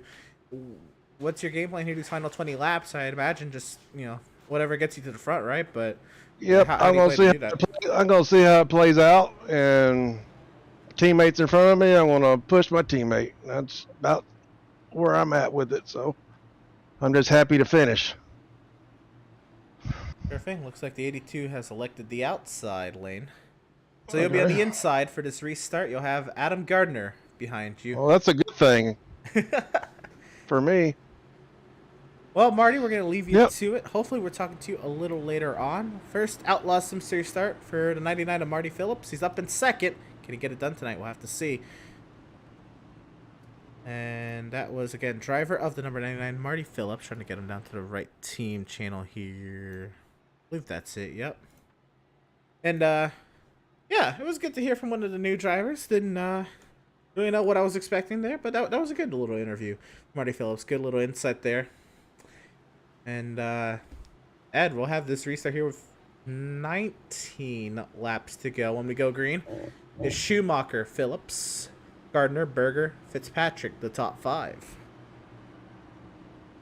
Yeah, and then 6, we got Scott Bailey, 7th, Evan Smith, 8th, Derek McMurtry, 9th, Eric Peck, and newcomer Mike Petrin in 10th, with Jonathan Jennings in 11th, Randall Barnett 12th.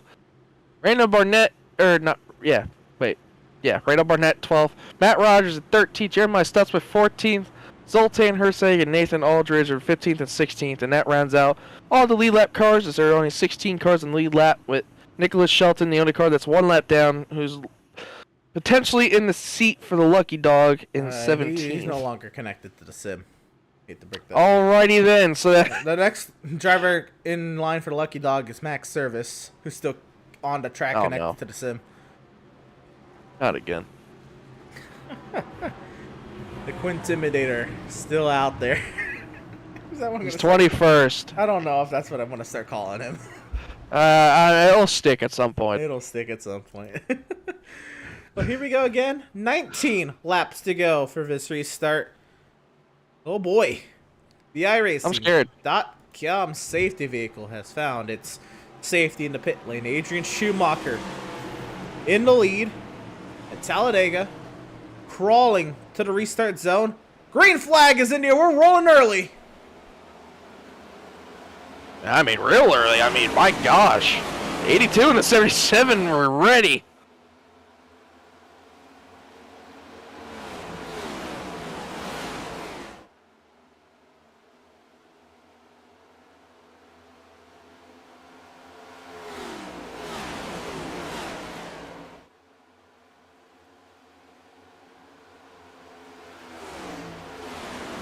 They are now pulling away. Schumacher and Berger, look at the gap they have opened up over the rest of the field. I don't think they're going to catch him, really. At some point, maybe, but not now.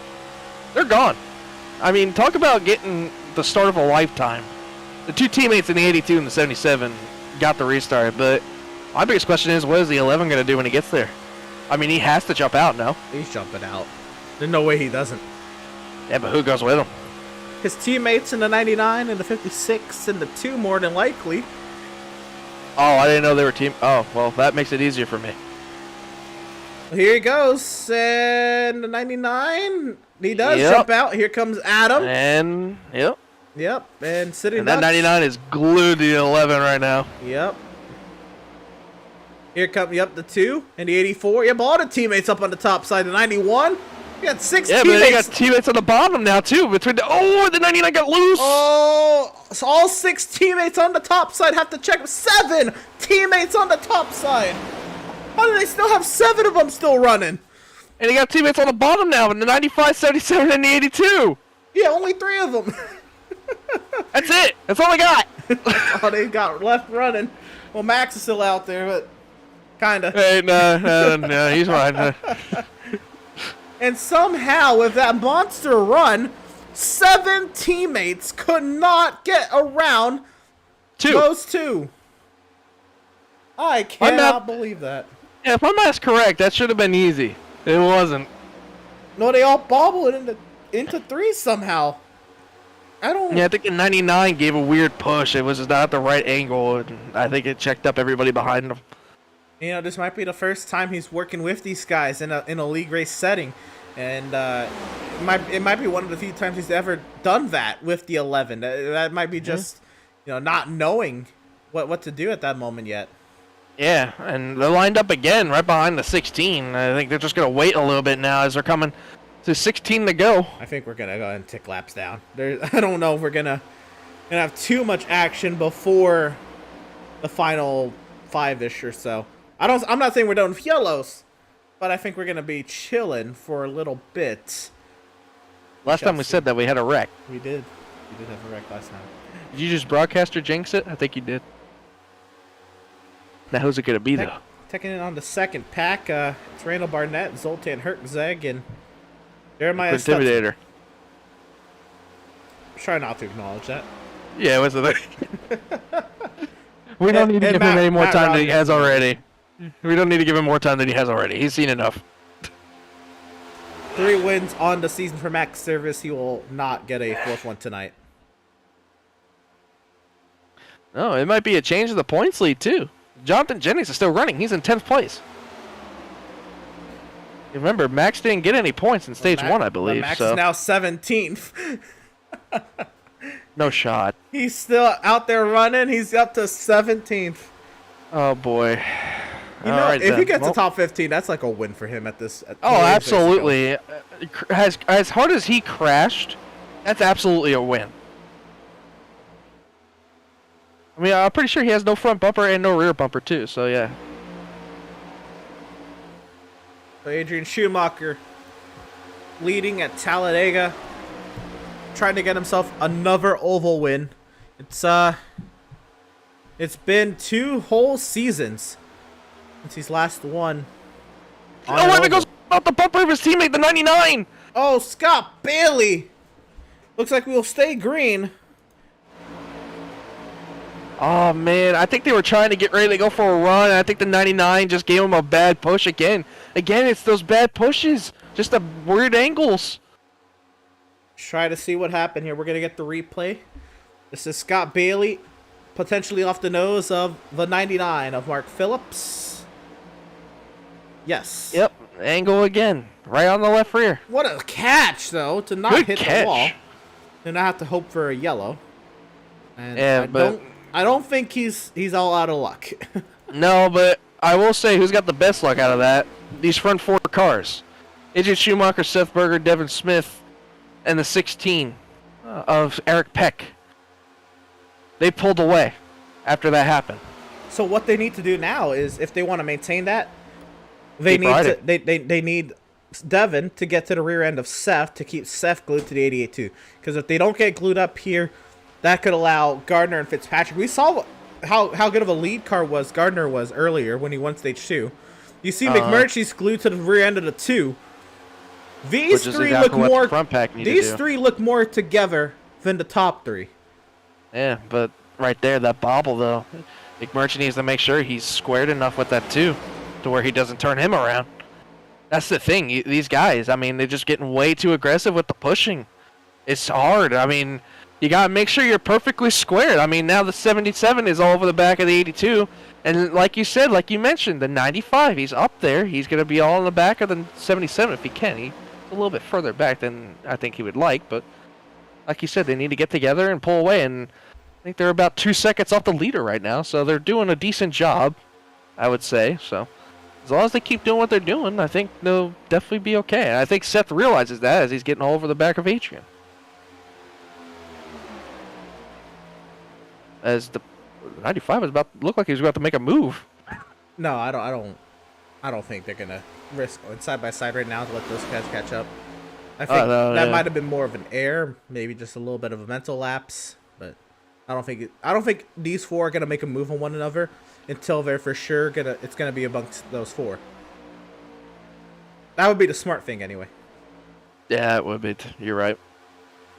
I'm not saying that they're not, but I've seen otherwise. Yeah, and they're still maintaining that gap to Adam Gardner. It's 2 seconds. So let's see right here. Let's pull it up live. It's the gap. Gardner to Eric Peck. He needs to get to. They're pulling. He needs to gain about a second to be solidly in Eric Peck's draft. He needs Fitzpatrick and McMurtry to figure it out I think Gardner's going to be fine as the lead car, but he needs his help to figure it out. This is a little bit of a run here, and they got together. Bobble and tri-oval. But they're still gaining here. They need to gain a second. Over 10 laps. 1.7 and still gaining. 1.6. Oh boy. 1.6 and still gaining. It's gonna be close. Bobbled a little bit. Now the gap's gonna open. 1.7. Yeah, like right now, I'm looking at the front pack right now. Devin Smith is over the back of the 77. They don't do it right now in the back straightaway, but Seth is mainly pushing more in the tri-oval and in the corners, and Devin's giving a little bit more of a cushion. So that's where most of that time is getting lost in the back straightaway for Adam Gardner. They're back to 1.9 seconds. Yeah, this front pack is just doing absolutely what they need to do. I mean, you can see it right there. Between McMurtry and Jonathan Jennings, there's a decent gap in between the both of them. They need to get lined up just about as square as they possibly can.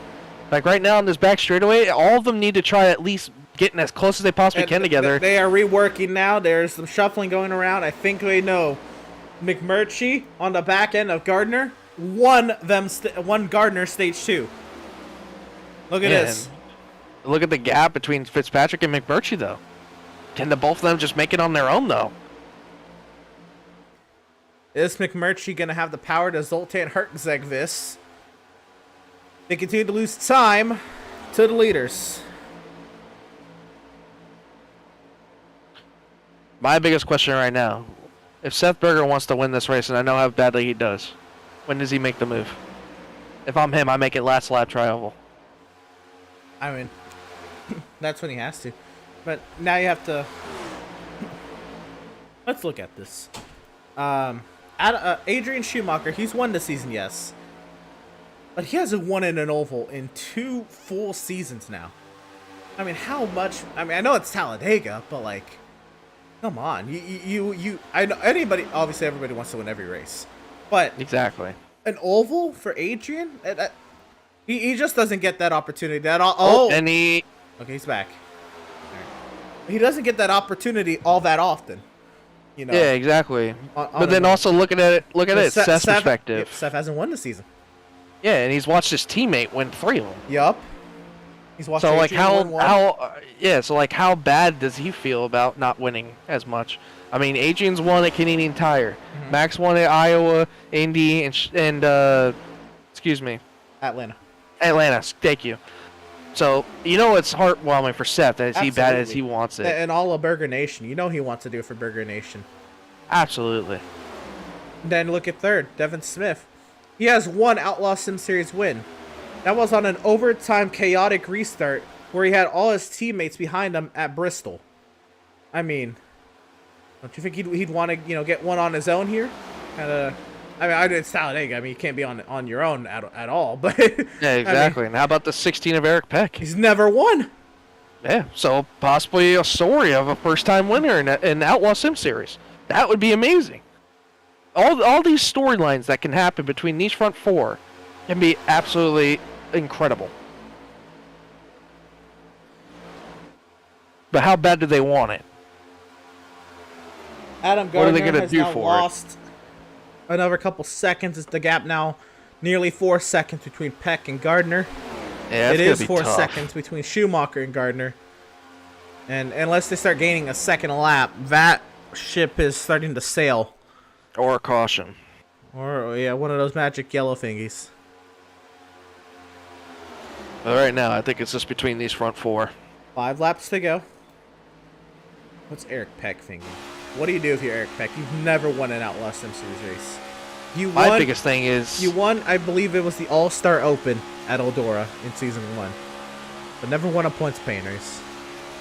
I don't know what he would do. To be honest, it's hard enough because he's not going to have help. He's going to be by himself. I mean... Well, he's going to have to maybe hope Smith goes on the back straightaway. And then yeah, something would and then maybe split the middle. Hopefully go 3 wide. Build the run. I mean, Seth is just pushing Adrian every time on the back straightaway. He's absolutely perfectly lined up. I can just say right now, I just want to credit the fact that Devin Smith and Eric Peck have had such great races today. I mean, how many times have we been on Devin Smith today, and how much he's been shuffled out of the pack, back up to the front, and doing all this magic? His race started. Devin Smith's race started by him trying to lead the outside lane to the front, and he got shuffled out. Yeah, exactly. I mean, what a story. He's just been busy. He's been everywhere all day today. Seth Berger was possibly almost taken out twice in 2 wrecks. Adrian Schumacher had a couple of issues with blinking, possibly, and almost got taken out once. And now he's up leading this race. And Eric Peck, who we haven't really talked much about today, he's been riding inside that top 10, keeping his car clean. I mean, it's one of those kinds of people. I mean, he just keeps his car clean and exactly where it needs to be at every time. So it's like all 4 of these drivers have done absolutely amazing jobs today. 3 laps to go as Adrian Schumacher drives it through the tri-oval. 2 more times around and this race will become official. And there's not a whole lot going on out about the track. It's all single file.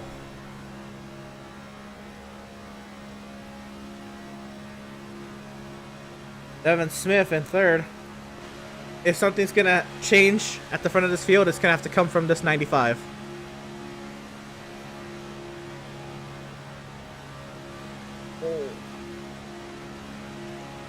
I guess what's... I'd imagine the 16's going to have to go to 95. When do you make this move? Back straightaway? I think you have to wait last lap. I really think. Yeah. If you're Devin Smith, I think you absolutely wait back straight away. But if you're Seth Berger and they don't make the move, you got to try your own, possibly go for the side draft move on the tri-oval, time it just perfectly right, get to that quarter panel and try to take him back. We continue to build anticipation. Quick check-in on what's going on about the track before this last lap. Second pack are all lined up.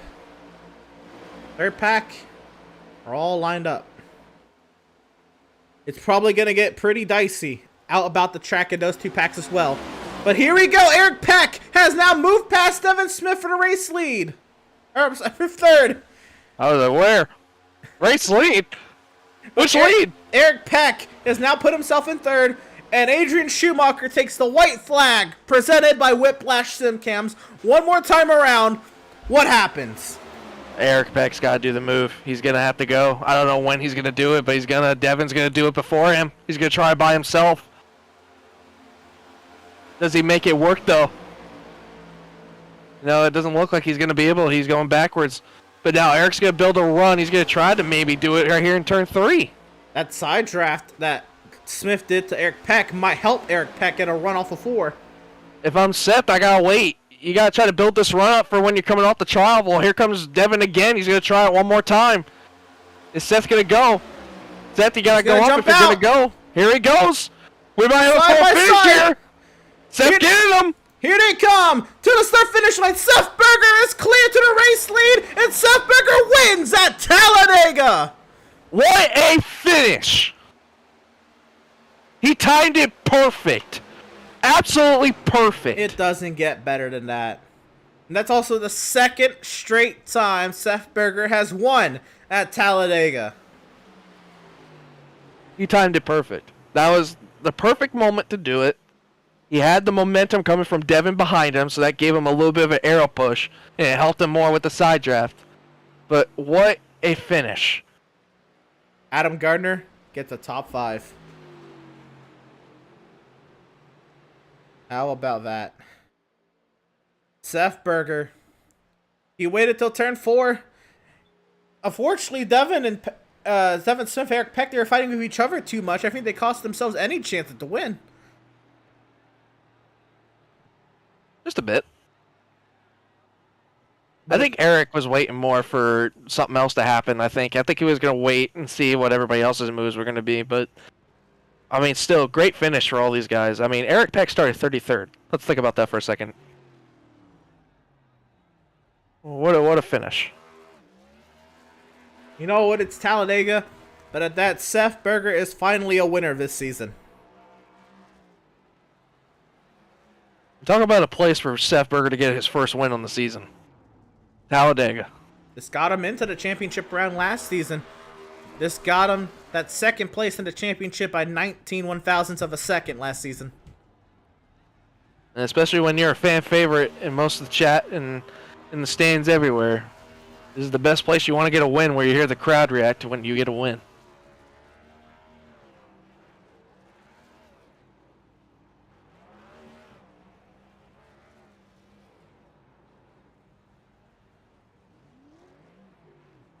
Usually they say Junior Nation takes away this place, but I think today it's Burger Nation. Burger Nation. Seth continues to light him up on the front straightaway. Oh, here we go. Oh boy, here we go. At the wall, and yep. Gonna burn it down. It's good running for Swift Racing today. Sure. They had three of their top cars finished in the top 5. I mean, Max Service on the other hand finished 16th Is that it? Did he blow it? or 17th. Yep, he blew it. Well, that means... And I think Max Services did too. I guess that means his celebration is effectively Adrian's- over. Adrian Let's still go has a ahead. motor. Bring him on up. Seth Berger, a winner finally this season, Seth. Last lap move timed perfectly on your teammate Adrian Schumacher.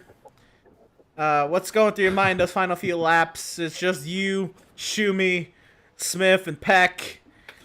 Where you're gonna make the move is going through your head. What's gonna happen behind you is going through your head. But what happened? Oh man, that was crazy. That is not at all how I thought that race was gonna end. I don't know how many laps into that run it was, but eventually I saw that there was a gap after Eric Peck, and I asked Devin, I'm like, wait, is there a gap? Like, not believing it. And then as soon as I saw that, I was telling Devin and Adrian, like, yo, let's stay close. Like, we don't have to tandem, but try to pull away while we can and have it just for ourselves. And it worked out perfectly. That was just amazing teamwork there. And I gotta say again, shout out to Devin and Adrian. They worked together well with me. And shout out to Adrian for keeping it clean at the finish line there. He could have easily put me in the wall, but he did not, and I appreciate that. So, you had to sit here and watch your teammates win at Canadian Tire, win at Atlanta and Indy and Iowa. It took you a while to get to this point. I know 9 races to most people doesn't sound like a while, but that's a while for you. How does it feel to finally break through? And how was it having to consistently kind of see these races play out once over and over again, and you not end up in victory lane until today? It feels great. I definitely had a chip in my shoulder the last week or so. I started getting pretty ticked off with these finishes I was not deserving at all.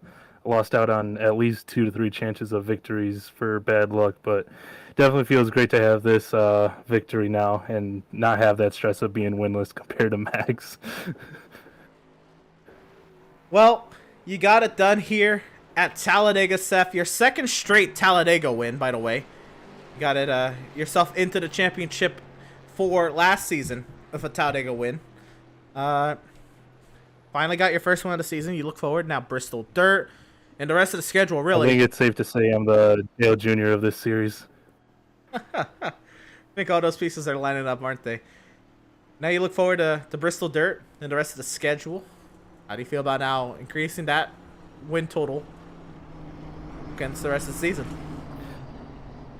I feel confident. We've been bringing fast setups week in and week out. I don't think there's really been one week that we've brought a terrible setup. We've had some bad handling ones, but they're still quick. So I'm very confident we're going to keep getting victories, and Swift Racing is going to be a force to mess with this season. Right on. Well, Seth, once again, congratulations on your first win on the season. I got to think back how many wins you have in Outlaws. This is probably like 11. I'm thinking, right? Win number 11 potentially for you. It's been phenomenal, but finally got yourself that win this season. What do you got to say to all of Burger Nation out there that's been watching and waiting for this moment this season? Thanks for the support, and I told you guys that I was going to eventually come through with one. And I will be coming through with another one here shortly. I like that confidence. Right on, Seth. We're gonna leave you to it. Go celebrate, brother. Go celebrate hard. Thank you. Driver of the number 77, Seth Berger. Oh.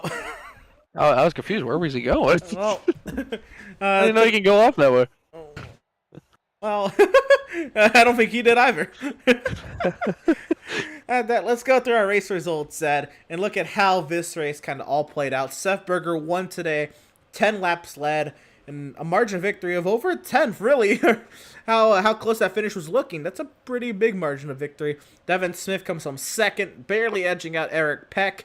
Adrian Schumacher finishes fourth. Adam Gardner in fifth. Derek McMurtry sixth. Seth Fitzpatrick seventh. Jonathan Jennings eighth. Mike Petra ninth. And Randall Barnett rounds out the top 10. Ed? Yeah, 11th was the 11th of Scott Bailey, and 12th was the big runner all day who got to the front real easy, Zoltan Hersagen 12th. Jeremiah Stutzman 13th. Matt Rogers 14th. Marty Phillips 15th. Nate Aldridge 16th. Max Service 17th. Jacob Reeves in 18th. Kevin Thompson 19th. And Joseph Causey rounds out the top 20. 21st, it'll be the 12 of Andrew St. Cour, 18 laps off the pace. Nicholas Shelton had a brilliant showing today. He'll finish 22nd, 22 laps off the pace, unfortunately, though. Brian Shaw, 23rd, 23 laps off the pace, along with Jesse Adams, 24th, also 23 laps down. Robert Gianni finishes in 25th, 43 laps down. Doug Solms, 26th, 43 laps down, as well as Jason Miz in 27th, also 43 down. Larry McClellan, in this first Outlaws Sim Series start, will come home 28th, 47 down. Daniel Molnix, 29th, 60 laps down, and Greg Holt in 30th, 62 laps down. Ed? In 31st, we got Julio Villalobos, 72 laps down, 31st. John Mickey, 32nd, 83 laps down. 33, Joseph Fogg, 89 laps off the pace. Brad Bonfall, 34th, 99 laps off the pace. Garrett Velzy, 35th, 102 laps off the pace, with Matt Setzer, 36, 103 laps off. Joshua Landfox, 37th, 105 laps down. Andrew Pratt, 38th, 106 laps down, along with James Gilliard, who was 39th. Also 106. And last but not least, Andrew Schroeder, 126 laps down in 40th. Andrew Schroeder did not take the green flag today. That is how the 40 entrants for tonight's race came to the checkers. Don't you go anywhere. We still have much more post-race coverage from the Talladega Superspeedway to go around. We'll be right back with all of that and more on the far side of this break. Don't go anywhere.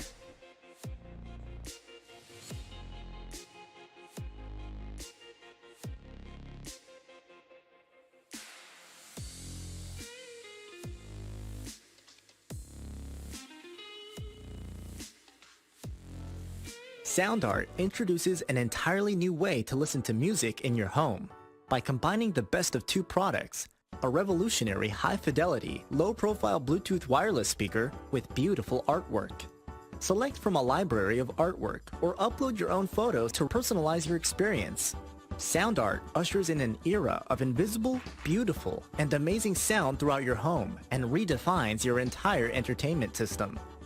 The need to reclaim your floor space and rid your home of unsightly speaker boxes that need to be bolted to the wall is now a thing of the past. Our canvas is printed on high-quality permalite by Breathing Color. And select from our gallery or upload your own. Standard sizes include 16 by 20 and 18 by 24 canvas wrapped. Custom sizing is available, as well as surround sound options.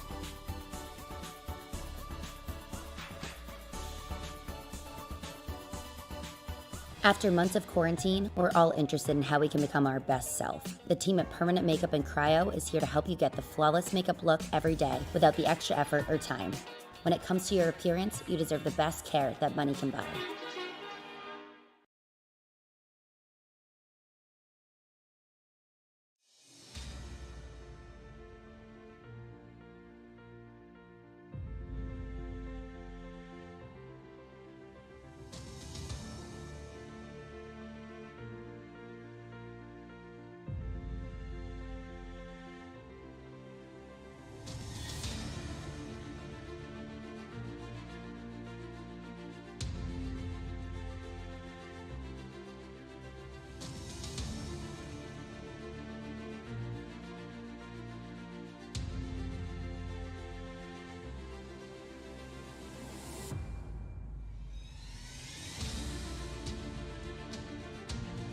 Welcome, race fans, back to the virtual Talladega Superspeedway in virtual Lincoln, Alabama.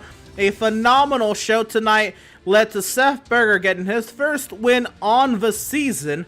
And I believe, I have to do the math while we get some interviews going here, I believe that was his 11th Outlaws Sim Series win of his career. We're now in the post-race coverage of the Outlaws Sim Series, round number 9 from the Talladega Superspeedway. And we have second place finisher Devin Smith, who's going to be joining us up in the booth. Ed, he is headed your way. Devin Smith, got a copy? Yes, I do. All right, man. It seemed like if we were to watch somebody all day today that was going to go from the front to the back and then back up to the front again, you were that one guy we had to pay attention to. How did that Wendy's Chevrolet do for you today?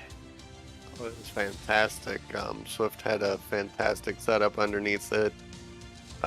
We had that topside running like at least 2 different times throughout that race. I was surprised by that, but then it just kind of died out. I don't know if we lost people on high side or what happened there, but all in all, very fast car today. Yeah, you mentioned losing people on that top side. It seemed like wherever you put your car, it seemed like it was able just to run either whatever line, either the top, the bottom, the middle. Even possibly if you had to go to the apron. I mean, you probably could have ran whatever line you wanted to. I mean, I feel like this is probably one of your better super speedway races in your career, don't you think? Yeah, I would say it's probably one of my better. Definitely probably my luckiest with how many wrecks I avoided. I think I had to avoid all but like 1. So, I don't know how I managed to do it, but luck and maybe some skill, but that's about it. Yeah, and you mentioned a little bit of luck. I'm going to go over that next question. How do you feel about your luck possibly now that we're going to the Bristol Dirt next week? I am excited. Last year in the trucks I got the pole and I think I finished like 5th or something. So hopefully better result in the race than 5th, but hopefully we can take home another pole. And well, you mentioned about how your team came in prepared for today's race. Definitely looks like you guys are definitely going to have a good time building whatever setup you guys have for Bristol Dirt. Congratulations on your second place finish, Devin Smith. Thank you. That was second place finisher, driver of the number 95, Devin Smith. Now we're going to go ahead and bring in third place finisher, Eric Peck. Eric, you had a phenomenal race today. Got yourself a few laps led. You were running up and down the front. You were slicing and dicing them. Eric, how'd you feel? Okay. You know, I felt pretty good about coming into it today. Certainly. Again, you really, I think for the first time in a while, and you were able to get up there and really show these Outlaws boys that you're here to play. You're here to lead laps. You're here to go for that race win. What was that like when you kind of made those darting moves to get to the lead and you had to kind of go toe-to-toe with the Herkzegs and the Kazies at the front of this field? It felt good. It felt real good. It's about time these setups are starting to pay off. Fair enough.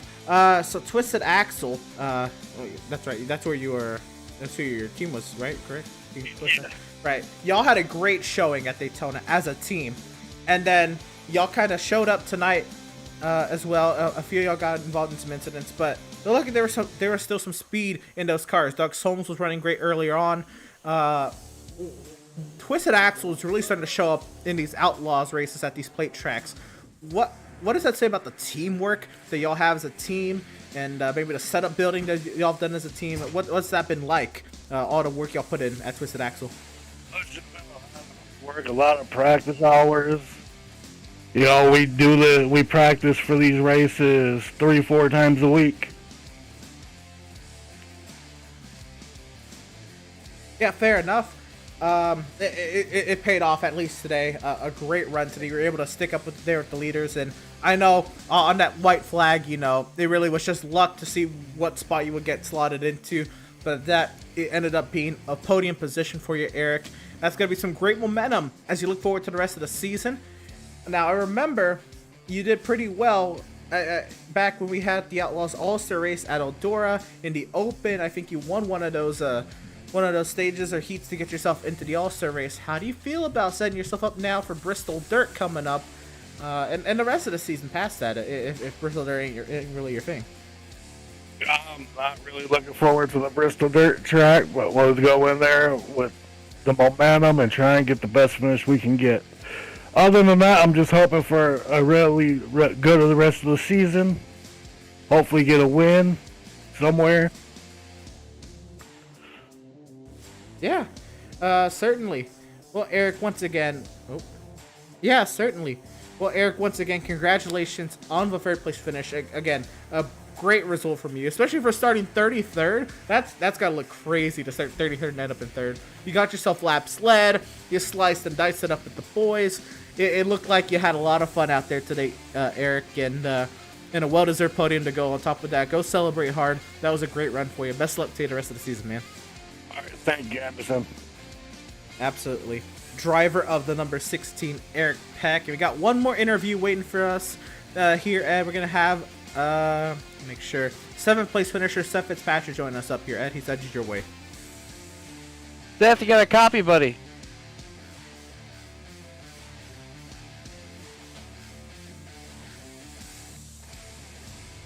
This is Patrick. It's the boys in the booth. You got a copy? Yes, sir.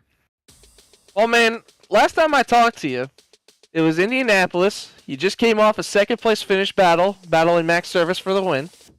And now I'm talking to you again after a great running at Talladega. How was your race today, bud? It was alright. Been a lot better than most. I got caught up there early just with a couple taps. Nothing major, but it was definitely a little hurt to me, but it wasn't too bad. Was able to salvage a decent finish out of it. And like you said, salvaging decent finishes. You seem like you had a little bit of a rough up there and a couple of those wrecks and stuff, but definitely a good points day, I think, for you. I mean, the last time I talked to you, you said you were just worried about points and, try to make sure you close the gap on some of those people. The rest of the season, how do you feel about possibly just going for points, or you really want to focus on getting one of those wins? Well, I want wins, and if I can be out of the wrong place at the right time, I believe I can be there for wins. I've had good speed every week, just been at the wrong place at the wrong time. So hopefully my luck can turn around here and we can just carry on this momentum to some decent finishes and hopefully some wins. Yeah, like you said, carry momentum. That's definitely a big factor in getting good points races and definitely great finishes. How do you feel about your confidence and how the two team can manage to do at Bristol Dirt next week?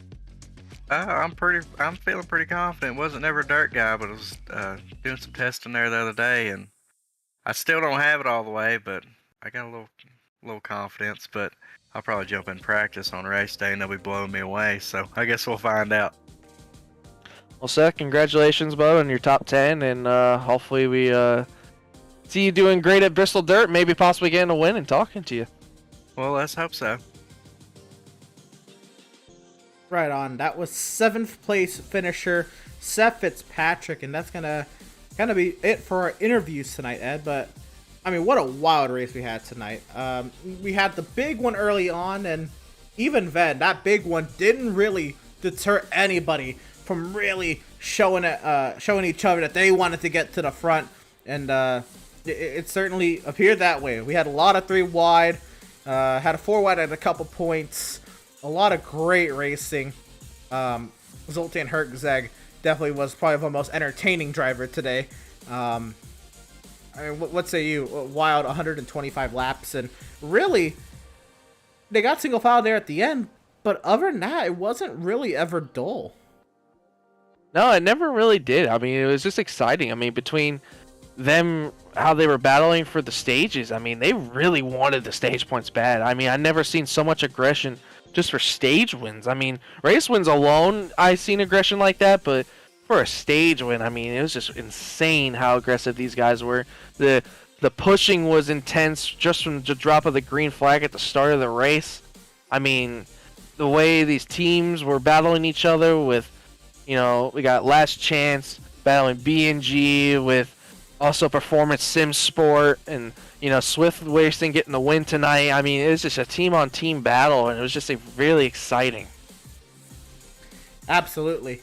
At that, we're not done with broadcast here this week on Pit Stop 2. We're not really done with Talladega either. We got Talladega coming up Sunday night. But before that, we still got our doubleheader tomorrow. British Sim Racers Touring Cars heading up to Elkhart Lake, Wisconsin's Road America. Tomorrow afternoon, 3 p.m. Eastern here in the States, or tomorrow night across the pond, 8 p.m. in the UK. Thursday night, or tomorrow night, 8:30 p.m. Eastern time here in the States. The North American Racing League will be tackling the Charlotte Roval in those GT3 cars. I cannot wait to see what kind of show they put on that very tight and technical Roval circuit. For these GT3 cars should be a blast of a race to cover. And then Sunday night, you still have the MPI Cup Series, and there go at Talladega, 9 p.m. Eastern time, Sunday night. Again, MPI at Bristol Dirt was a phenomenal show this past Sunday, with Mario Morenda making that last lap dive bomb on a all entirely slicked off track and made it stick. I mean, what a race that was. On the far side of that, Tuesday afternoon, British Sim Racers has their Trophy Tuesdays MX-5s at Mo Sport before we're back on Wednesday night for the Dirt at Bristol. Ed, what a lineup of races we got coming up. I mean, great tracks all the way around. I mean, yeah, you said it at best. I mean, I'm definitely going to tune in tomorrow night for that North American Racing League at Charlotte Roval. I mean, that's going to be a blast with GT3 cars. But, I mean, if you thought tonight was exciting at Talladega, wait till you see these MPI Cup guys come to town on Sunday and see what they have. I mean, as exciting it was Bristol Dirt being able to do the socials for them the other night, I'm excited to see how they do on Sunday. I mean, you know how crazy they get, Emerson. I mean, it's going to get crazy off the start of that green flag. Absolutely. I cannot wait to see what happens Sunday night. I also can't wait to see what happens next Wednesday night for Outlaws taking it off-road. They're going to Bristol Dirt again next Wednesday night. Same time as always, 7:30 p.m. Eastern. But Ed, normally you're on socials for us. Tonight, Devin couldn't be here. You were on the mic with me tonight. But there will be social media coverage for all these upcoming events. Well, for upcoming events Thursday night, Sunday night, and the like. Where can everybody keep up with all social media updates for all these events? Yeah, you can go keep up at facebook.com/pitstoptv. You can go check out also twitter.com/pitstoptv_. Also instagram.com/pit_stop_tv. youtube.com/c/pitstoptv1.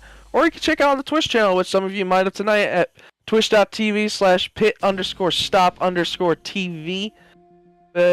Yeah, that's pretty much where everything goes down. If you guys want to see anything post-race that you may have missed the broadcast, some of the pictures and stages and poll winners and results, that's where you can go check them all out. And at that'll do it. From the big bad super speedway that is Talladega. We're happy to have had you all here tuning in and joining us for tonight's action, and we hope you enjoyed tonight's broadcast.